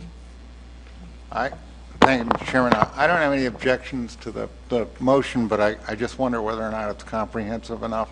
I just point out that we've got all these fish pot fisheries that are taking place up and down the coast, and we're in the process of rebuilding a lot of these populations, and I just use as an example black sea bass, where it's not uncommon for somebody to catch a 10-pound, 9 to 10-pound black sea bass in New England waters these days. And I would just urge us, if we're going to review this, I think we ought to review it in a more comprehensive manner and maybe look at the implications for some of these other pot fisheries and maybe kind of standardize whatever we come up with. Thank you. Any other comments? Yes, Emerson. Thank you, Mr. Chairman. I've received funding through NIFWIF and NOAA Marine Debris Program, and over the past several years we've been actively conducting a program with Long Island Sound lobster fishermen to retrieve derelict lobster pots, and we've retrieved well over 10,000 abandoned and derelict lobster pots out of Long Island Sound. And we are finding that in many cases the hog rings don't degrade as quickly as anticipated. We've got quite a bit of data on that. The other thing that we find is that when the gear is not actively fished, when it's abandoned, it tends to settle into the sediment, especially if the soft sediment's there. And we've also found that the pots have, where the escape panel is, even if the hog rings have degraded, the panels don't fall off because the pot has settled down into the sediment as well. That's just another issue. So I may be able to bring some information to this working group once it gets going. Great. Those are great observations, and I'm sure the group would benefit from your input. All right. Any other discussion? Seeing none, let's take a vote on this motion. All in favor? Opposed? Abstentions? Nulls? It's unanimous. Thank you. It moves us on to update on the lobster trap transfer database. I'm going to speak to that. We've been working monthly with the states and the National Marine Fisheries Service to create, through the ACCSP, a database that's attempting to house all the trap allocation data for the permit holders on the state and federal level. These are those who have allocations. So it's not all lobster permit holders. For instance, most of the Maine and New Hampshire fishermen wouldn't be in this database at the current time, but it's those who have trap allocations through the various plan addendum that we've done previously. So that's Area 3, Area 2, and the Outer Cape. And just briefly to describe this, it's very challenging because, as you all know, the National Marine Fisheries Service has its own permitting rules, and they have a different perspective than the states. They typically permit vessels, and most states are permitting individuals. And so we're working very hard to try to reconcile where we know it's the same entity to combine all those data elements into one, which means asking, in some cases, the states to incorporate in their data those elements that the federal permit might have, and vice versa for the federal government to incorporate those items that the state permit system would have. So, for example, in my state of Massachusetts, we took a lot of effort a year ago to add company name to every lobster permit holder who had an allocation, because in most cases, that's how the National Marine Fisheries Service had them. They had them down as company, whereas we had them down as the person. And then it means making sure that the vessel registration or the documentation is spot on, is exactly right. So that's what we've been doing to date. Now we're going to be coming up with these forms for fishermen to apply for transfers of allocations. We expect to have everything ready by September 1st. That's when fishermen can start applying for these trap allocation transfers. They'll have to have it completed by November 30th for us to work that out. It's going as well as can be expected. It's hard to have all these jurisdictions working on multiple data sets to try to make it consistent. But what it also means is going forward, a fisherman or a vessel owner who wants to make a simple change to their permit might see a little bit of a delay if they also have a state permit with a trap allocation. So the two permitting entities, the people down at the staff level that deal with fishermen on a daily basis, are going to have a much stronger sense of coordination about people changing their permits, because in some cases we've worked very hard to reconcile these records so that if someone has a state and federal permit and they want to go to NIMS and say replace the vessel, well, the state needs to know about that before we as a group in this trap allocation database group will can sort of approve that, because there are some negative consequences. The plan says that if you have a state allocation and a federal allocation, you can't split them into two different businesses. So that's really what we're trying to accomplish there. The CCSP staff has been very good to work with over these last few months, and all the states are doing their best to get this online in time. That's my report. Next, the lobster stock assessment update. Oh, question, David Borden. Thank you, Mr. Chairman. Not a question, but in my new capacity, I handle a lot of questions from fishermen, and I really would suggest that we follow a kind of an intermediate step here. I totally agree with everything you just said, but I think it would be really helpful if the commission working with NOAA could write like a general permit letter that would go out to the industry and basically say, this is what we're intending to accomplish and this is what the timelines are. And don't put all the details in it, just let them know when things are going to transpire, because there's a lot of confusion in the industry about when something's going to take place. I think it would help. Thank you. Yeah, I'm sure with NOAA we would be doing that, because this whole process is so involved. I'm sure we'll have some outreach. But go ahead, Mike. Do you have a comment? Yeah, thank you, Mr. Chair. I just wanted to say that this is where our staff sometimes makes us look really good. They're already on that. We have the materials kind of set and ready to roll out that does quite a bit of, I think, what you want to see in there, Dave, to try to announce that the program is now at the point where we can start taking applications, reminds people of the timelines, has some answers to the frequently asked questions that we expect about the process. So we've just been waiting to kind of get to the point where we felt that the transfers were something that could be supported in terms of the database, and I think we're just about there. So, and while I have the mic, I just wanted to very quickly thank, there have been a lot of people that have been involved with this from a lot of state, federal agencies, ACCSP, and a lot of staff have done, if it wasn't clear from what you heard from the chair, this is a very large lift, a lot of complexity and moving parts, and a lot of people have been working really hard on it. So the fact that it's gotten to this point is a testament to the work they've put into it. Thank you.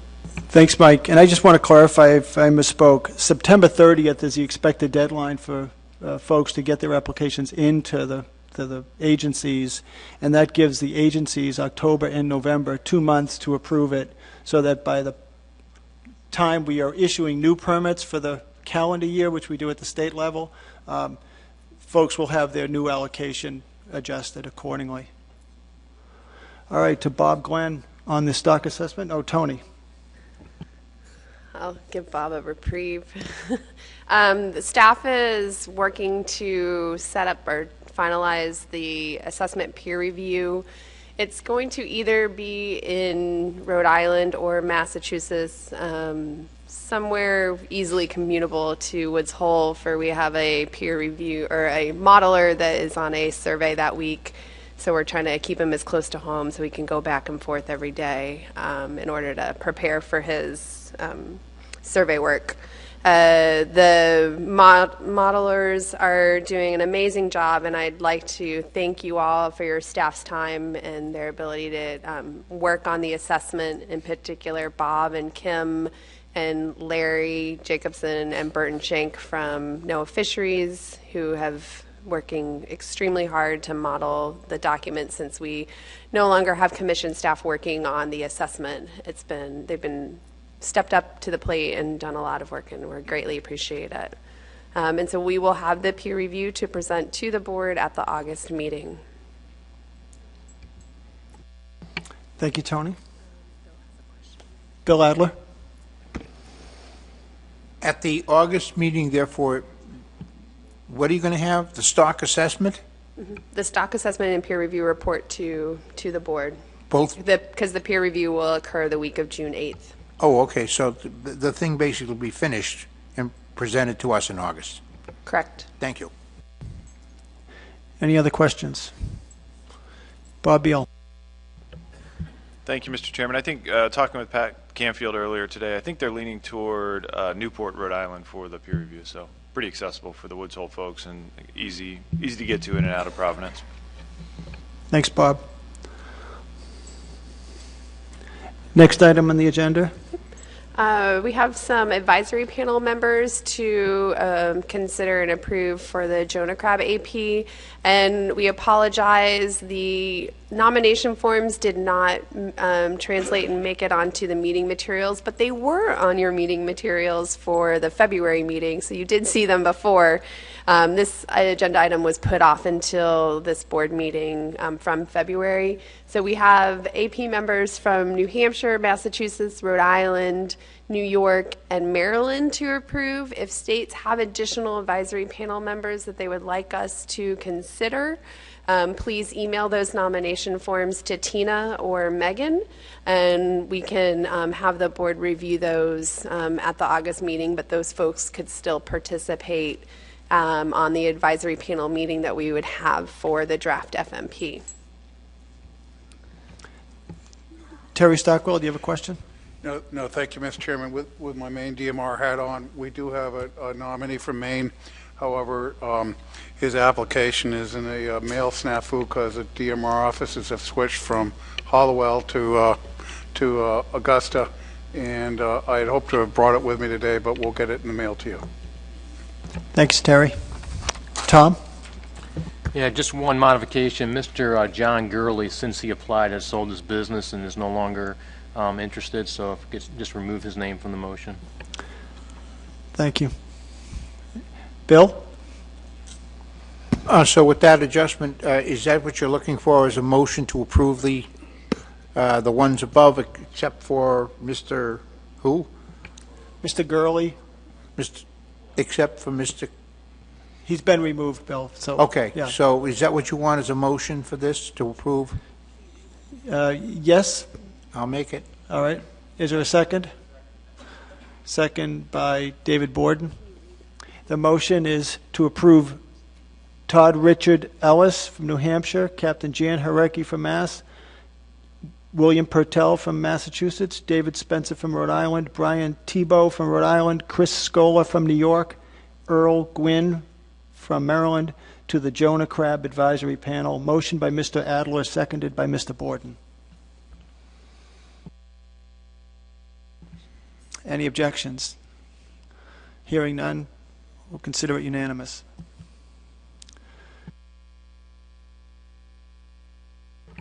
Other business.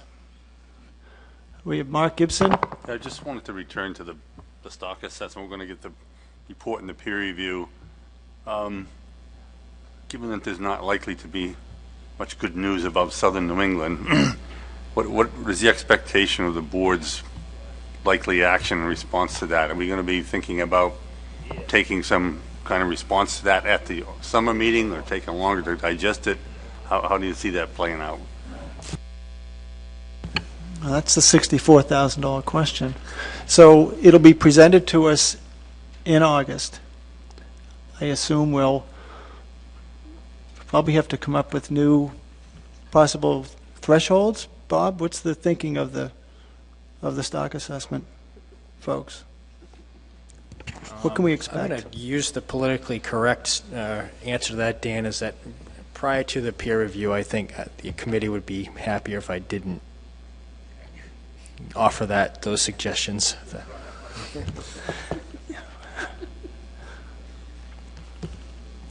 We'll see, Mark. Any other business? David? Thank you, Mr. Chairman. I'll try to keep this brief, and I note that we're ahead of schedule. I just wanted to talk a little bit about the last New England Council meeting and the closed area 2 discussions. I think everyone will recall we raised this, I think, 2 meetings ago, and the commission sent a letter to the council basically requesting that the council keep closed area 2 closed to mobile bottom tending gear during the period of time when the lobsters are in the area. I think, as everyone will recall, a number of industry representatives had come forward and basically said that there were large concentrations of egg-bearing females in the area, and in fact the board asked the technical committee to review this issue, and Bob Glenn, as the chairman of the PDT, responded.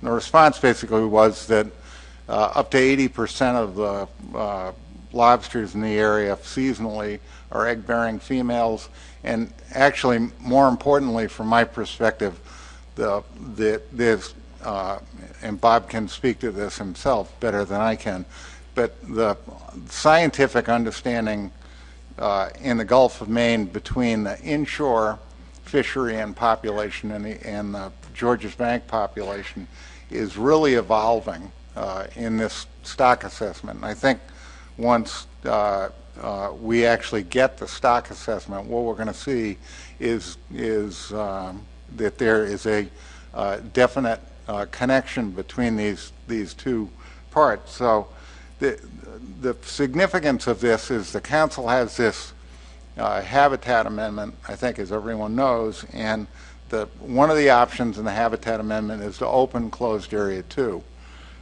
If that happens, conceivably, we could have a large number of mobile gear boats go in there right at the height of the season when egg-bearing lobsters are in the area. And this is not a trivial matter for the commission. The commission has a responsibility under the Atlantic Coastal Act, working with NOAA to manage the lobster resource, and the council has their own responsibilities, which are to manage habitat with NOAA, but they're different responsibilities. And the reason that I'm raising this is at the last meeting, Dr. Pierce made a motion which got tabled until June.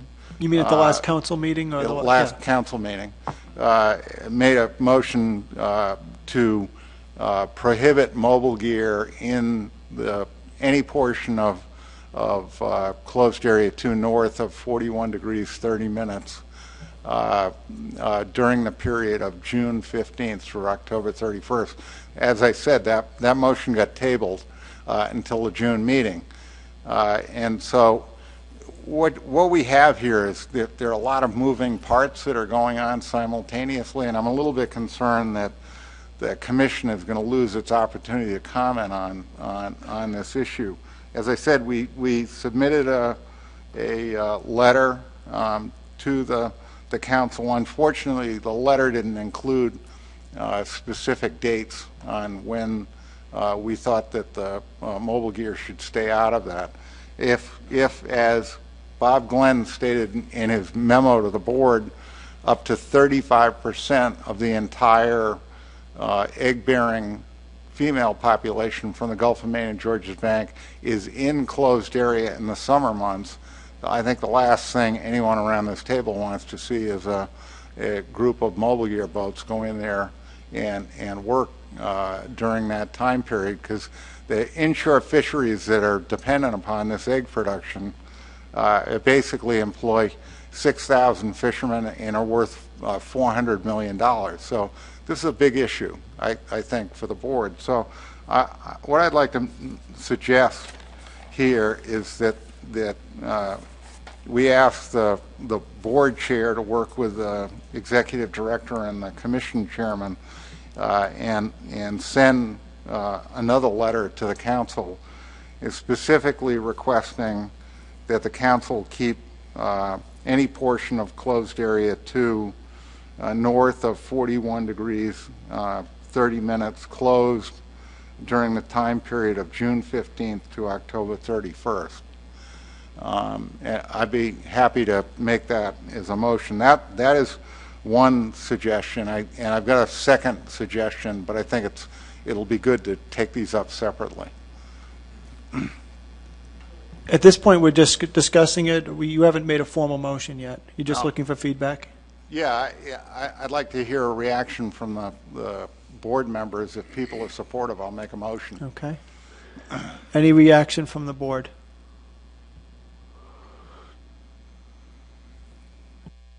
Bill Adler? Yeah, first of all, I thought, we came to an agreement, the lobstermen and the draggermen came to an agreement up in this area, or closed area 2, with regard to the Ager situation and the gear conflicts, and they came up with an approval of when they would be there and when they weren't. And I remember that why the NOAA was able to control the dragger solution, they couldn't control the lobsters. So we here put something forward to make the lobster guys conform to the agreement. Okay, done deal. Now what I'm listening to is that whether the feds haven't opened it up under those conditions or not, and then as I remember Dave saying that the scallopers weren't included in the agreement. And I think what we're looking for is if they open closed area 2, where north of whatever, that the scallopers and the draggers must comply with those dates where they stay out. And I believe, Dave can elaborate, but I believe this is what the idea is. If I'm not correct, Dave, let me know. David?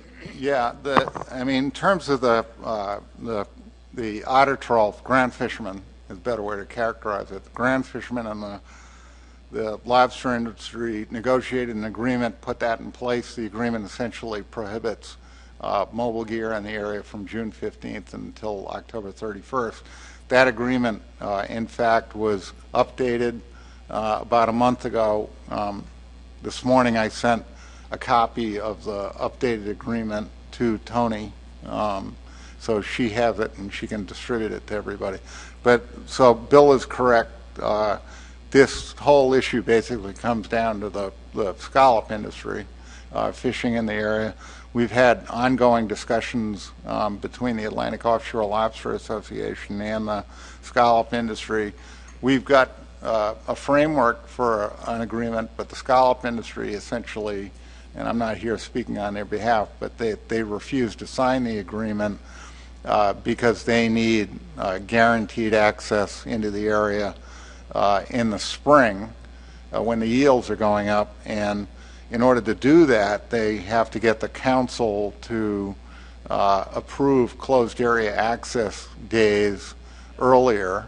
And as Terry can speak to better than I can, the council has already directed the scallop committee to do that. So, the pieces are all kind of moving in the right direction, but I'm just a little concerned that I think we have to be very specific on what we want going as a board, as a lobster board, going into this council meeting, and that's the reason I'm suggesting we send another letter. Terry? Yeah, thank you, Mr. Chairman. Thank you, David, for bringing this to the board. To recap a very long day-and-a-half meeting a couple weeks ago, all action on Georges Bank was suspended and deferred until the June meeting. We didn't get there. I think, around this table, all the state directors have been supportive of expanding the auto trawl agreement with the scallopers. In fact, Dr. Pierce made a motion to, in fact, remand that the scallopers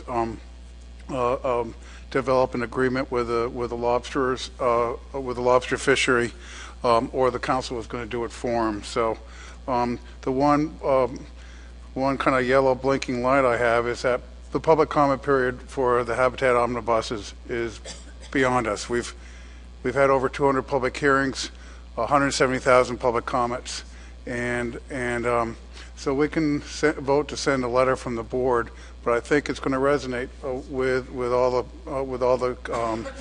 all the commissioners sitting around the table that serve two functions. So I'm just not sure what attention the letter is going to get. Tony? David, the updated agreement, is it have the same dates and lat long information that Addendum 20 had? So is it just an updated version, just new signatures? Excuse me. It's all the same. Okay. The only thing it really changed, there was some confusing language about implementation protocols and so forth, and that all got taken out of it. So as David referenced, we do have Addendum 20, which looks at the commission side of this agreement. So saying when we would pull lobster traps from the specific area within closed area 2. So at the council meeting, commission staff that are at the meeting, we can bring up the regulations that we have listed as current lobster rules and regs as part of the discussion through that motion and anywhere else that it would need to be brought up. I don't know if that is helpful enough. I'm trying to find a balance here between the public comment period being closed and rules and regs that we already have in place that would impact our plans. Go ahead, David. Yeah, it just to follow up both on Terry's point and Tony's point, the public comment here period is closed, but I mean, sending the council a letter on this issue isn't going to hurt. In other words, at least we take the position of what we want, because we were a little vague, to be blunt. We basically said close the area during the time period when the lobsters are there. I would note that when Bob Glenn and the PDT gave their recommendation was don't open the area. So I think it would behoove us all to have a clear record of what we would prefer. And Terry's right, the public comment period is over. The council will read the letter and they can act accordingly. Richie White, do you have a comment? Yeah, thank you, Mr. Chair. I support Dave's motion. I wonder if the process is that the service has to approve the council's recommendation, should this letter not go to the service? Yeah, to Richie's point, I would suggest if we're going to send another letter, it would go both to John Bullard and to Terry.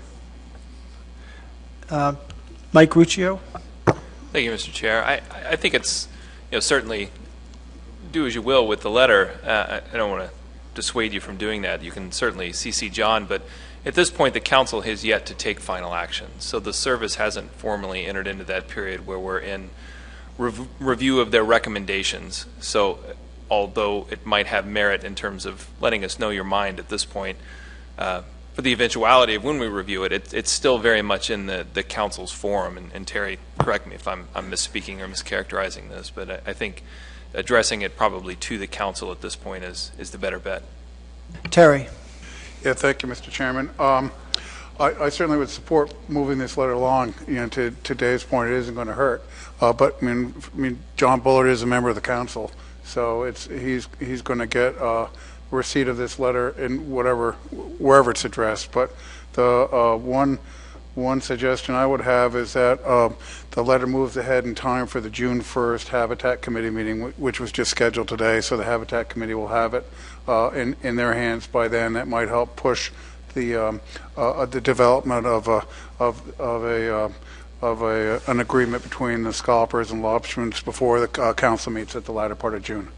Okay, so I'm hearing some support around the table. Can we take 60 seconds and put the motion up on the board, David, that you can read? I'll read it.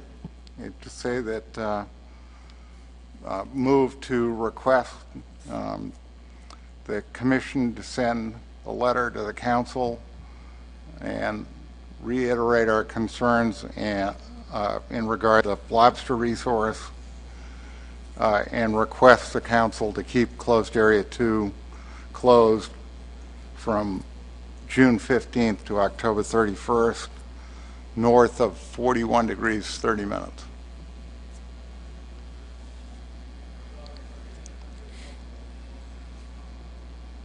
All right, give us a few seconds and we'll try to get that up on the board.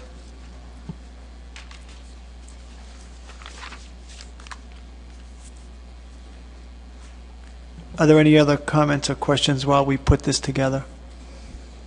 Okay, sit tight. Yes, Joe? Well, I'm going to wait till we get the motion.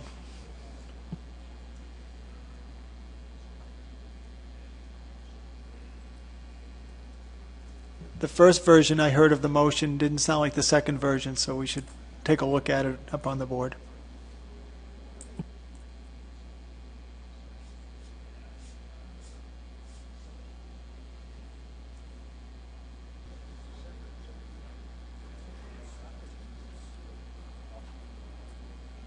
Bill Adler, did you have a question or a comment? Just a comment.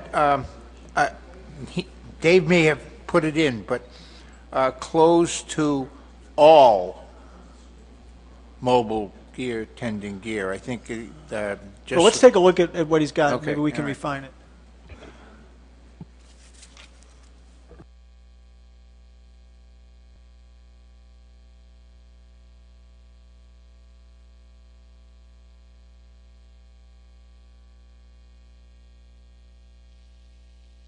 All right, we have the motion on the board.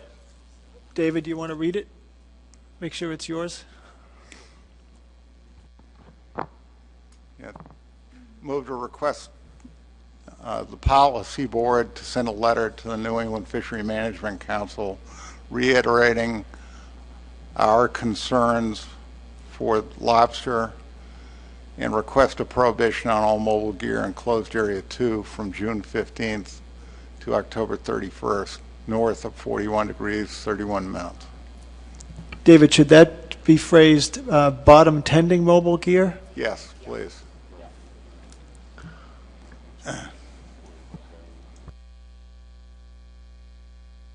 Okay, so we have the motion. Do we have a second on the motion? Bill Adler has seconded the motion. Discussion. David Simpson.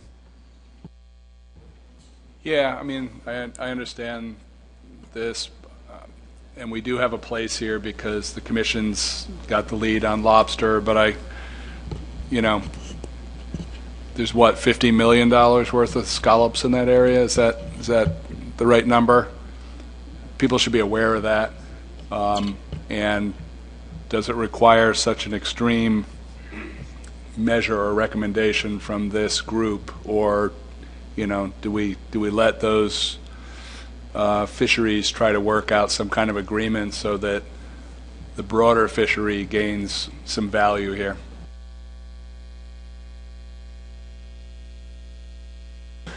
Tom Foti, you had your hand up. Dave, I look at this more as a placeholder, that we're putting out concerns in there. Our responsibility as a commission is to protect lobster and the lobster habitat. So we're just letting the council know that we have serious concerns over this, and that maybe that'll be worked out. Because sometimes the New England Council forgets about our recommendations or understanding, especially when it came to winter flounder. So that's why I think it's a good place to put a placeholder. David Borden. Thank you, Mr. Chairman. I'm just going to quickly follow up on David's point, because I think he made a good point. If this motion passed and the council agreed to implement it, and NOAA agreed to implement it, then what would happen is the mobile gear fleet would have 7.5 months in that area to prosecute their fisheries. Now, there are other constraints that would come in, like groundfish spawning periods and things like that, but none of us have any control over that. That's not something within the purview of the Lobster Board. Thank you. All right, any other comments on the motion? Do we need to caucus? No need to caucus? All right, let's vote on the motion. All in favor of the motion? Hands up.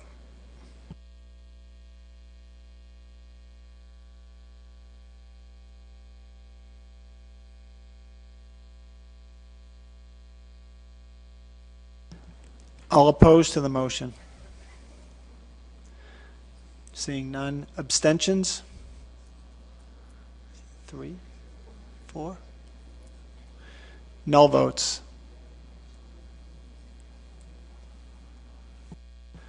The motion passes 7-0 to 4-0. Right? 7 in favor, none opposed, 4 abstentions, 0 null votes. Thank you. All right, that's it for other business. David?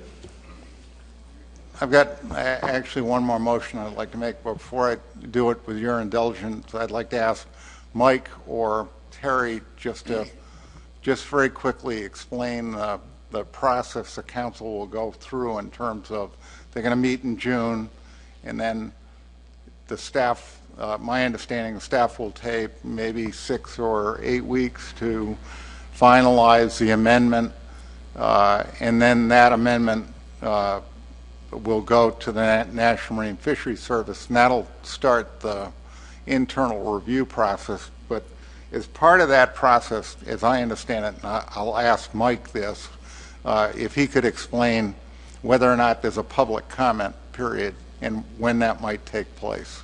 You're talking about a public comment on the council's action? Final action, I think, or the...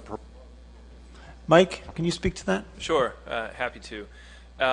So this is a formal amendment from the council. So amendments under Magnuson have kind of 2 prongs that end up occurring. One is the agency is, as it's outlined in Magnuson, required to make a decision on the approvability of the measures.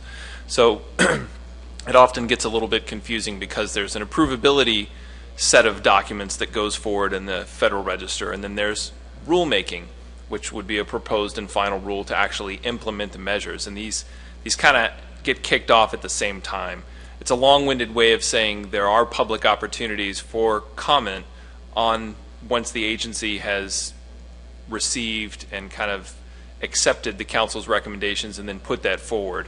And those will be, one, on the overall approvability of the amendment in total or in part, because we can either approve, partially approve, or partially disapprove any discrete component within the amendment, and then the actual measures that would implement the amendment. So, for example, if there's a recommendation to change how closed area 2 is handled, that would be a specific measure that would be proposed by the agency, or an example of a measure that would be proposed by the agency that could be commented on. So there's both a broad and a discrete opportunity for comment on the rulemaking that the agency would conduct. David? Yeah, okay, so one of my concerns here, and I'm not trying to be nervous Nelly, is we've got a meeting this week, and the council's going to meet in June, and they're going to take action, and as Terry can tell you, their action, and Mike can tell you, their action is going to focus almost exclusively on the habitat requirements of the Magnuson Act and the groundfish protection objectives of the Habitat Amendment. So I'll just give you a scenario. They make their decision in June, and then we don't meet until August. So that's basically 2 months. So one of the alternatives that we have is similar to what we did for the fixed gear sector.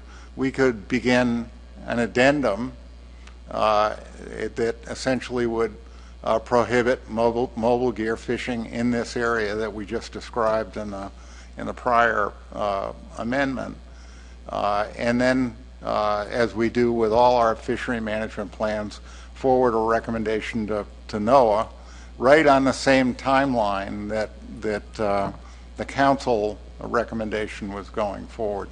So I actually crafted a motion on this that the staff has, if they can put it up. It's to move to direct the staff to initiate the process of developing an addendum to the Lobster FMP to prohibit all mobile gear in closed area 2 north of 41 degrees 30 minutes during the June 15th to October 31st, should the area reopen, If I get a second, I'll just discuss it for 1 minute, and then we can dispense with it, hopefully. A second from Bill Adler. Okay, I think the advantage of this passing this motion is I do not anticipate that the ASMSC staff would do any work on this other than simply consolidate material. We have 2 or 3 things that are all going to take place in the next month. The council's going to finalize their position, and if they adhere to our request, then there's no need to do an amendment. The second point is that, as Bob Glenn stated, we've got the stock assessment's going to be finalized. It's going to be peer reviewed. Part of that stock assessment is going to get into a very detailed review of this issue of connectivity between the inshore and the offshore stock. So you'll have the most up-to-date science that's available. And the third thing that's going to take place is New Hampshire Fish and Wildlife has initiated a sampling program for this area to document the relative abundance of both eggers and V-notch lobsters in this general area. So there's going to be a tremendous amount of very current scientific information that's come forward. So by passing this motion, it would be my intent to not preempt the council. The council's going to go make their decision based on habitat and groundfish. But if they choose to open the area and not adhere to the first request, then I think it's incumbent upon us to do an addendum similar to what we did for the pot fishery and basically ask eventually forward a recommendation to NIMS to close the area. Now that would put NIMS in the position where they have 2 different recommendations from 2 different bodies, but that's totally acceptable from my view because the council has very different responsibilities than we do. We have the responsibility for managing the lobster resource, and we should take that very seriously. So I hope this motion passes. Thank you. Terry. I'm not as pessimistic as Dave is that the council isn't going to address the closed area 2 issues. In my sense is that I'm going to be voting against this because my sense is that this is way premature. Should the council at the June meeting fail to respond to the comments from the state directors, the commission, and a number of the other public comments that we've received over the recent months, then this would be a very appropriate action. We've got new staff here, a stock assessment that's about to be unfolded, and I think moving ahead and directing staff just to even only expand their workload by a little bit is a little bit too early. Richie White. Thank you, Mr. Chair. I guess I don't understand on what authority we could do this. How can we keep a direct a fishery that we don't manage in federal waters out of an area? I guess I don't understand our authority to do that. David? Yeah, I mean, a good question, Richie. I actually agonized over that myself. I mean, it's almost identical to the addendum we adopted for the fixed gear fishery. I mean, the commission basically doesn't have an enforcement presence 180 miles offshore. So if this were to pass, the significance of it would be that the commission would have finalized a position with a vote, adopted an addendum, and then as is part of every addendum, we have a section in there that speaks to the federal actions that are required. And under that section, we would ask the NOAA to promulgate appropriate rules in federal waters to support that.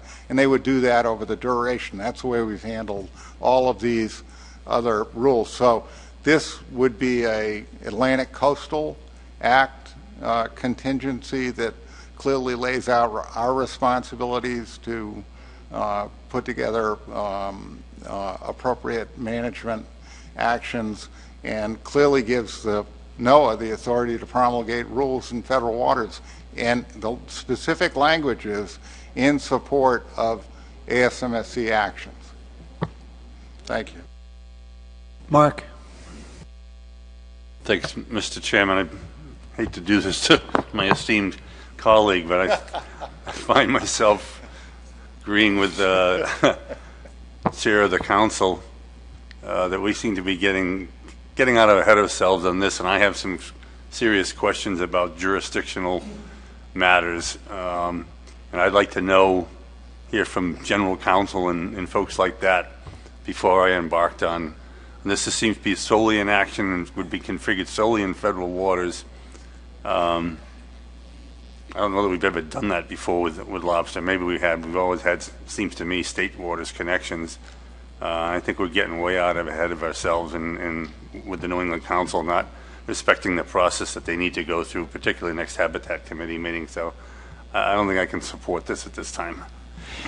David, given some of the comments that you've heard and some of the jurisdictional questions, would you like to withdraw the motion until the August meeting or table it? Or do you talk about it in August? My suggestion, Mr. Chairman, is table it until the August meeting. All right, very good. Thank you. All right. Terry, did you want to speak?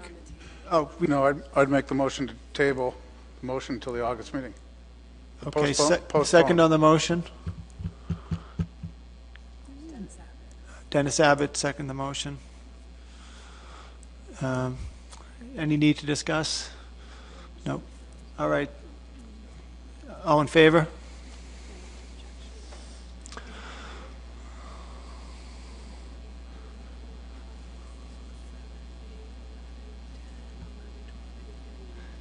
It sounds like it's unanimous, 12 votes. Okay, any other business? None. All right. Meeting's adjourned. Thank you. Thanks, Dan. There is a hospitality event this evening up in room 533. In about 15 minutes or so, it'll be opened up. So head on up that way if you're interested.